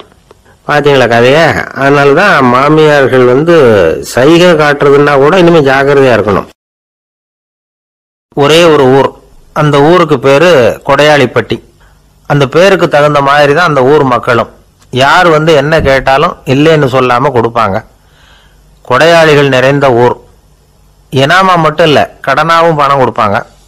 யாருக்காவது அவசரமா பணம் தேவைப்பட்டதுன்னு வச்சுக்கோங்க, அந்த ஊருக்கு போய் வாங்கிக்கலாம். பத்திரம் தேவையில்லை, சாட்சி தேவையில்லை, ஜாமீன் தேவையில்லை, எந்த உத்தரவாதமும் கேட்காம பணம் கொடுத்துருவாங்க. நம்மால் ஒருத்தனுக்கு பணம் தேவைப்பட்டது, சொந்த பந்தமெல்லாம் கேட்டு பார்த்தா யாரும் கொடுக்குற வழியா தெரியல. எல்லாரும் அவங்கவுங்க சௌரியத்தை பார்க்கறவங்க, அடுத்தவங்க சௌரியத்தை பத்தி கவலைப்படாதவங்க.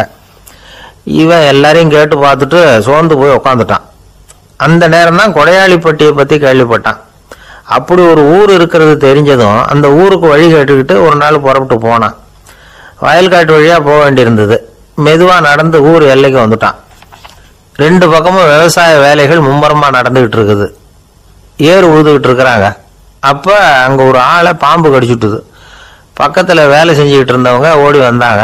அவசரமா செய்ய வேண்டிய முதல் உதவியெல்லாம் செஞ்சு பார்த்தாங்க. பலன் இல்லை. அந்த ஆள் செத்து போட்டான்.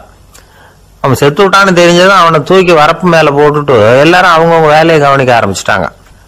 அங்க ஒரு ஆளு இவனை பார்த்து சொன்னான், ஐயா நீங்க போற வழியில இவன் சொந்தக்காரன், இவனுக்கு சோறு கொண்டுகிட்டு வருவான், இவன் இங்க செத்து விட்டான்னு அவன்கிட்ட சொல்லிவிடுங்க அப்படின்னா. இவனுக்கு ரொம்ப ஆச்சரியம். என்னடா இது, பாம்பு கடிச்சுட்டுதுன்னதும் பதறி அடிச்சுக்கிட்டு ஓடி வந்தாங்க, செத்து விட்டான்னதும் பேசாம தூக்கி போட்டுட்டு போயிட்டாங்க அப்படின்னு நினைச்சுக்கிட்டே நடந்து போறான். எதிரில் சோறு கொண்டுகிட்டு ஒரு ஆள் வந்தான். இவன் விவரத்தை சொன்னான். அங்கே உங்க சொந்தக்காரன் பாம்பு கடிச்சு செத்து போட்டான் அப்படின்னா. அவன் கொஞ்ச நேரம் அமைதியாக நின்னான். அதுக்கப்புறமா அங்கேயே வரப்பில் உட்காந்து கொண்டுகிட்டு வந்த சோத்தை தானே சாப்பிட்டு முடிச்சான். பேசாமல் எழுந்திரிச்சு திரும்பி போயிட்டான். கொஞ்சம் கூட பதறல, அழலை. இப்படி ஒரு ஊரா அப்படின்னு நினச்சி ஆச்சரியப்பட்டுக்கிட்டே இவன் ஊருக்குள்ளே போனான். ஒரு பெரிய மனுஷனை பார்த்து பணம் கேட்டான். அவரும் இவனோட பேரையும் ஊரையும் மட்டும் விசாரிச்சுக்கிட்டு தேவையான பணத்தை கொடுத்துட்டார். பணத்தை வாங்கிட்ட பிறகு தன்னுடைய மனசை அரிச்சுக்கிட்டு இருந்த அந்த விஷயத்தை பற்றி கேட்டான். ஐயா, வழியில் ஒருத்தன் செத்துட்டான், அவனை அப்படியே தூக்கி வரப்பில் போட்டுட்டு எல்லாரும் வயல்வெளி வேலைகளை பார்த்துக்கிட்டு இருக்கிறாங்களே அப்படின்னா. இதுக்கு அந்த பெரியவர் சொன்னார், ஆமாம் அப்படித்தான் செய்வோம், வேலை முடிஞ்சு வீட்டுக்கு திரும்புறப்போ அவனை தூக்கிட்டு வந்து அடக்கம் பண்ணிடுவோம் அப்படின்னார். ரொம்ப ஆச்சரியமா இருக்கு அப்படின்னா. ஏன் உங்க ஊர்ல யாராவது செத்துட்டா என்ன பண்ணுவீங்க அப்படின்னு கேட்டார். என்ன இப்படி கேட்குறீங்க, எங்க ஊர்ல எல்லாம் பணத்தை தூக்க விட மாட்டாங்க, ஒப்பாரி வைப்பாங்க, கட்டி புரண்டு அழுது புலம்பி தீத்துருவாங்க அப்படின்னா. இவன் பெரியவர் பார்த்தார். அவங்கிட்ட கொடுத்த பணத்தை லபக்குன்னு பறிச்சுக்கிட்டார். திருப்பி வாங்கிட்டார். இவன் பதறி போய் நிற்கிறான். அவர் சொன்னார், பணத்தையே விட மாட்டேன்னு கட்டுப்பிடிச்சி அழுதா நான் கொடுத்த பணத்தை மட்டும் எப்படி திருப்பி கொடுக்க போற, போயிட்டு வா அப்படின்னு விரட்டி விட்டாராம். இந்த கதையை நண்பர் ஒருத்தர் சொன்னார். கதை வேடிக்கையா தெரிஞ்சா கூட இதுல கருத்து உண்டு. பணம் பிணம் இது ரெண்டையுமே விடுறதுக்கு அவ்வளவு சுலபமா மனம் வர்றதில்லை. இந்த ரெண்டு விஷயங்கள்லேயும் அறிவார்ந்த செயல்பாடு தேவை. ஒரு பேருந்து மரத்துல மோதி விட்டது. எல்லாரும் அடிபட்டு முனைகிட்டு கிடக்குறாங்க. டிரைவர், கண்டக்டர் இவங்களுக்கும் அடி. அவங்களும் ஒரு பக்கம் கிடக்குறாங்க. ஒரு மூலையில கிடக்கிற ஒருத்தன் மெதுவா முக்கி முனகி கண்டக்டர்னு சத்தம் போடுறான். கண்டக்டர் மெதுவா நகர்ந்து அவங்ககிட்ட போய் என்னன்னு விசாரிக்கிறார். அவன் ரொம்ப சிரமப்பட்டு வாயை திறந்து ஒரு 15 காசு சில்லற பாக்கி அப்படின்னானா. ஒரு பெரிய காடு. அந்த காட்டுக்கு மத்தியில ஒரு ஆசிரமம். அங்க ஒரு முனிவர் இருந்தார். பல இடங்கள்ல இருந்து வர்ற குழந்தைகளுக்கு அவர் பாடம் சொல்லி கொடுத்துக்கிட்டு இருக்கிறார். ஏழை பணக்காரர் அப்படிங்கிற வித்தியாசம்லாம் கிடையாதுங்க. எல்லாரும் அவர்கிட்ட தங்கள் பிள்ளைகளை அனுப்பி வச்சாங்க. மன்னர்களுடைய பிள்ளைகள் கூட அங்க அவர்கிட்ட தான் படிக்கிறதுக்கு வருவாங்க. ஆனா அந்த முனிவரை பொறுத்த வரைக்கும் எல்லா பிள்ளைங்களும் ஒண்ணுதான். இது யார் வீட்டு பிள்ளைன்னு எல்லாம் பார்க்க மாட்டார். எல்லாரும் சமம். மாணவர்கள்லாம் அங்கேயே மாச கணக்கில் வருஷ கணக்கில் தங்கி இருந்து பாடம் கற்றுக்கிட்டு போறது வழக்கம். அவரா பார்த்து போன்னு சொல்ற வரைக்கும் அங்கேயே இருக்கணும், படிக்கணும். குருகுல வாசம். ஒரு சமயம் ஒரு ராஜகுமாரனும் அவர்கிட்ட படிச்சுக்கிட்டு இருந்தான். அவனுக்கு ஒரு 15 வயசு இருக்கும். சில வருஷம் கழிச்சு அந்த முனிவர் தன்கிட்ட இருக்கிற மாணவர்களுக்கெல்லாம் பரீட்சை வச்சார். அவங்களுடைய அறிவு முதிர்ச்சியை கணிக்கிறதுக்காக பல சோதனைகள்லாம் வச்சார். ஒவ்வொருத்தரா பார்த்து இனிமே நீங்க உங்க வீட்டுக்கு போகலாம் அப்படின்னு சொல்லி அனுப்பி வச்சுக்கிட்டு இருக்கிறார். எல்லாரும் போயிட்டாங்க. கடைசியா மிஞ்சி இருந்தது ஒரே ஒரு மாணவன். அவனை மட்டும் வீட்டுக்கு அனுப்பல. யார் அந்த பையன் தெரியுமா? அவன்தான் அந்த ராஜகுமாரன். ராஜகுமாரனுடைய தந்தைக்கு, அதுதான் இந்த ராஜாவுக்கு அங்க வயசு ஏறிக்கிட்டே போகுது. என்ன இது படிக்க போன பையன் இன்னும் திரும்பி வரலையே அப்படின்னு நினைச்சார். வந்துட்டா சீக்கிரமா அவனுக்கு பட்டம் கட்டிவிட்டு நாம விலகிக்கலாமே அப்படின்னு நினைச்சாரு. கல்யாணம் வேற பண்ணி பார்க்கணும் பையனுக்கு. ஆனா பையன் வர்ற வழியை காணும். ராஜா பார்த்தார். சரி, நேர்லயே போய் என்னன்னு தெரிஞ்சுட்டு வந்துருவோம் அப்படின்னு காட்டுக்கு புறப்பட்டார். அங்க போய் முனிவரை பார்த்தார். முனிவர் இவரை அன்பா வரவேற்று உட்கார வச்சார். அதுக்கப்புறம் ராஜா மெதுவா, எல்லாரையும் வீட்டுக்கு அனுப்பி வச்சுட்டீங்களாமே, ஏன் பிள்ளைய மட்டும் அப்படின்னு சொல்லி மெதுவா இழுத்தார். முனிவர் இதுக்கு உடனே பதில் சொல்லல. ராஜாவை கூப்பிட்டுட்டு போய் விருந்தினர் குடிசையில தங்க வச்சார். அதுக்கப்புறம் சொன்னார், உங்க மகன் எல்லா பாடங்கள்லயும் முதலிடம் வாங்கியிருக்கான். இப்படி முதலாவதா வர்ற மாணவனுக்கு நாங்க இன்னொரு தேர்வு வைக்கிறது வழக்கம். அதுலயும் அவன் முதலாவதா வந்துட்டான்னா அவன் ஒரு பெரிய வித்வான் அப்படிங்கிற கௌரவத்தை அடைஞ்சிருவான் அப்படின்னார். அதாவது முனிவர் அப்படி சொல்றார். அப்படி சொல்லிவிட்டு போயிட்டார் அவரு. ராஜா அங்கேயே தங்கிட்டார். ராத்திரி படுத்து தூங்கினார். காலையில எழுந்திரிச்சு அந்த குடிசைக்கு வெளியில வந்தார் பல்லு விளக்கறதுக்காக. அந்த சமயத்துல தூரத்துல ஒருத்தன் ஒரு கையில கோடாலியை வச்சுக்கிட்டு தலையில ஒரு பெரிய விறகு கட்டை சுமந்துக்கிட்டு வந்துகிட்டு இருக்கிறது மாதிரி தெரிஞ்சது. யாராவது விறகு வெட்டியா இருக்கும் அப்படின்னு நினைச்சார் ராஜா. கிட்ட வந்ததும் ஒத்து பாக்குறாரு. பார்த்தா அது தன்னோட புள்ள. திகைச்சு போயிட்டார். என்ன இது, ஒரு ராஜகுமாரனை கூட இது மாதிரி வேலையெல்லாம் செய்ய சொல்றாங்களே அப்படின்னு நினைச்சார். ராஜகுமாரன் வந்து விறகு கட்டை கொண்டுகிட்டு போய் கொல்லை பக்கம் வச்சான். அந்த சமயம் முனிவர் அங்க வந்தார். என்ன மகனே, விறகு வெட்டிட்டு வந்துட்டியா? சரி, இப்போ வந்து ஒரு துடைப்பத்தை எடுத்துக்கோ, விருந்தினர் குடிசையின் வாசல் பக்கத்தை கூட்டி பெருக்கி சுத்தம் பண்ணு போ அப்படின்னார். அப்படியே செய்யறேன் குருவே அப்படின்னு சொல்லிவிட்டு போனான். சுத்தம் பண்ண ஆரம்பிச்சுட்டான். ராஜா பார்த்தார் இத. உடனே ஓடியாந்தார். மகனே, என்ன காரியம் பண்ற? துடைப்பத்தை கீழே போடுனார். இப்ப அந்த ராஜகுமாரன் சொல்றான், தந்தையே, இது வந்து என்னுடைய குருதேவரோட உத்தரவு. இங்க வந்து நான் ஒரு மாணவன். இங்க அரசனும் ஒண்ணுதான், ஆண்டியும் ஒண்ணுதான். குருதேவர் சொல்றத மறுக்காம செய்யறது தான் எங்க கடமை அப்படின்னா. இந்த சமயம் முனிவர் அங்க வந்தார். இவனை வந்து முதுகுல தட்டி கொடுத்தார்.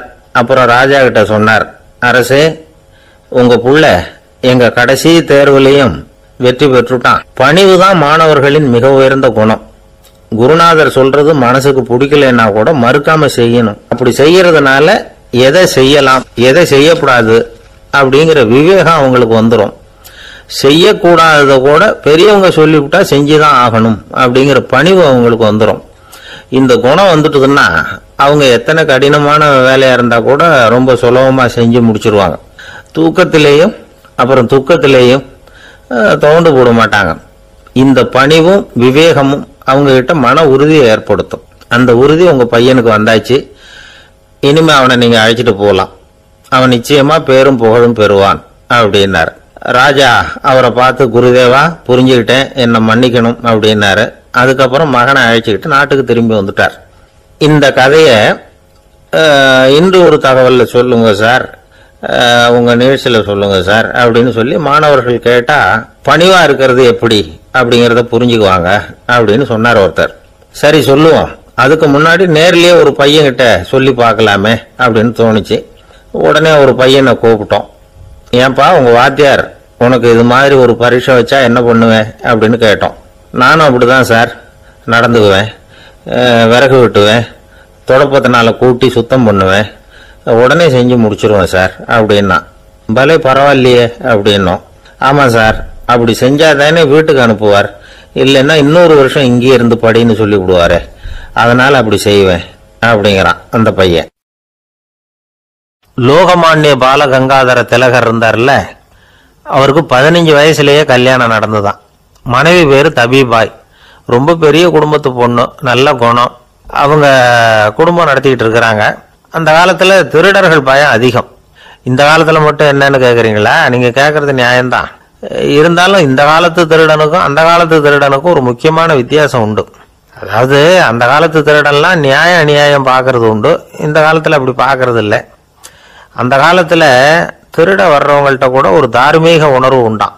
அதாவது அப்போ உள்ள கொள்ளைக்காரங்க எதை களவாடினாலும் சரி, அரிசியை மட்டும் களவாடுறது இல்லையா, அப்படி ஒரு கொள்கை. அதனால பாருங்க, அந்த காலத்து பெண்கள் வந்து நகை நட்டுகளை பத்திரமா வைக்கணும்னா பெட்டியில வைக்கிறது இல்ல, அரிசி பானையில போட்டு வச்சு விடுறது. இப்பெல்லாம் பேங்க்ல வந்து சேஃப்டி லாக்கர்னு இருக்குல்ல, அது மாதிரி அந்த காலத்துல வந்து சேஃப்டி லாக்கருங்கிறது அரிசி பானை. வளையல், மூக்குத்தி, தோடு இப்படி எதுவா இருந்தாலும் அதுல போட்டு பத்திரமா வச்சிருவாங்க. திருடன் வந்து அரிசி பானை பக்கம் போறதில்லை. ஏன்னா சாப்பிடுற விஷயத்துல கை வைக்கக்கூடாது, அது பாவம் அப்படின்னு அவன் நினைக்கிறான். திலகரோட மனைவி தபீபாயும் அதே மாதிரி தன்னுடைய ஆபரணங்களை ஒரு அரிசி பானைக்குள்ள போட்டு மூடி வச்சிருந்தாங்களாம். இப்படி இருந்தப்போ ஒரு நாள் ஒரு பிச்சைக்கார பொண்ணு வீடு வீடா பிச்சை கேட்டுக்கிட்டே வந்திருக்குது. திலகர் வீட்டுக்கும் வந்து தர்மம் போடுங்க தாயே அப்படின்னு தான் அந்த பொண்ணு.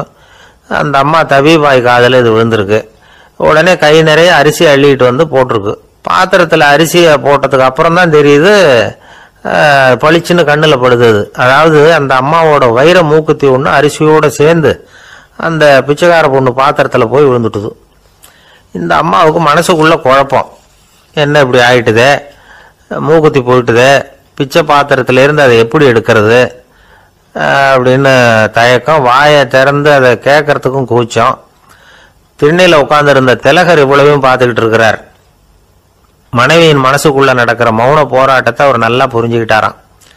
மனைவியை பார்த்து சொன்னாராம், தபீபாய், இது வந்து தெய்வ சம்மதம், அவளுக்கு சேர வேண்டிய மூக்குத்தி அவகிட்ட போயிட்டுது, பிச்சை பாத்திரத்துல விழுந்த மூக்குத்தியை எடுக்க வேணாம் அப்படின்னாராம். சரின்னு சொல்லிவிட்டு மேற்கொண்டு எதுவும் சொல்லாம அந்த அம்மா வீட்டுக்குள்ள போயிட்டாங்களாம். இந்த காலத்துல எல்லாம் அது மாதிரி நடக்குமா? வெறும் அரிசியை போட்டுட்டு விவகாரம் பண்ணிட்டு இருக்க மாட்டோமா? ஒரு பெரிய மனுஷன் வீட்டுக்கு ஒரு பிச்சைக்காரன் வந்தான். ஐயா, நாங்க பிச்சைக்காரங்கள்லாம் சேர்ந்து ஒரு சங்கம் வச்சிருக்கிறோம், அதுக்கு நிதி சேர்க்கிறோம், அதுக்கு ஒரு 100 ரூபா கொடுத்தீங்கன்னா எங்களுக்கு பெரிய உதவியா இருக்கும் அப்படின்னானா. அதெல்லாம் ஒன்றும் கொடுக்க முடியாது போ அப்படின்னாராம் அவர். அப்படின்னா ஒரு 50 ரூபாயாவது கொடுங்களேன் அப்படின்னு இருக்கான். அதுவும் முடியாதுன்னு சொல்லிவிட்டார். 25 ரூபா அப்படின்னு இருக்கான். எதுவும் முடியாது அப்படின்னாராம். சரிங்க, இவ்வளவு பெரிய வீட்டுக்கு வந்துட்டு வெறுங்கையோட திரும்புறது நல்லா இருக்காது, அதனால சும்மா ஒரு 1 ரூபா மட்டுமாவது கொடுங்க அப்படின்னு இருக்கான் அவன். ஒரு பைசா கூட என்கிட்ட கிடையாது அப்படின்னு விட்டாரான் இவர். அப்படின்னா நீங்க ஒரு காரியம் பண்ணுங்களேன் அப்படின்னானா அவன். என்ன செய்யணும் அப்படின்னு இருக்கார். எங்க சங்கத்துல நீங்களும் ஒரு மெம்பரா சேர்ந்துருங்க அப்படின்னானா.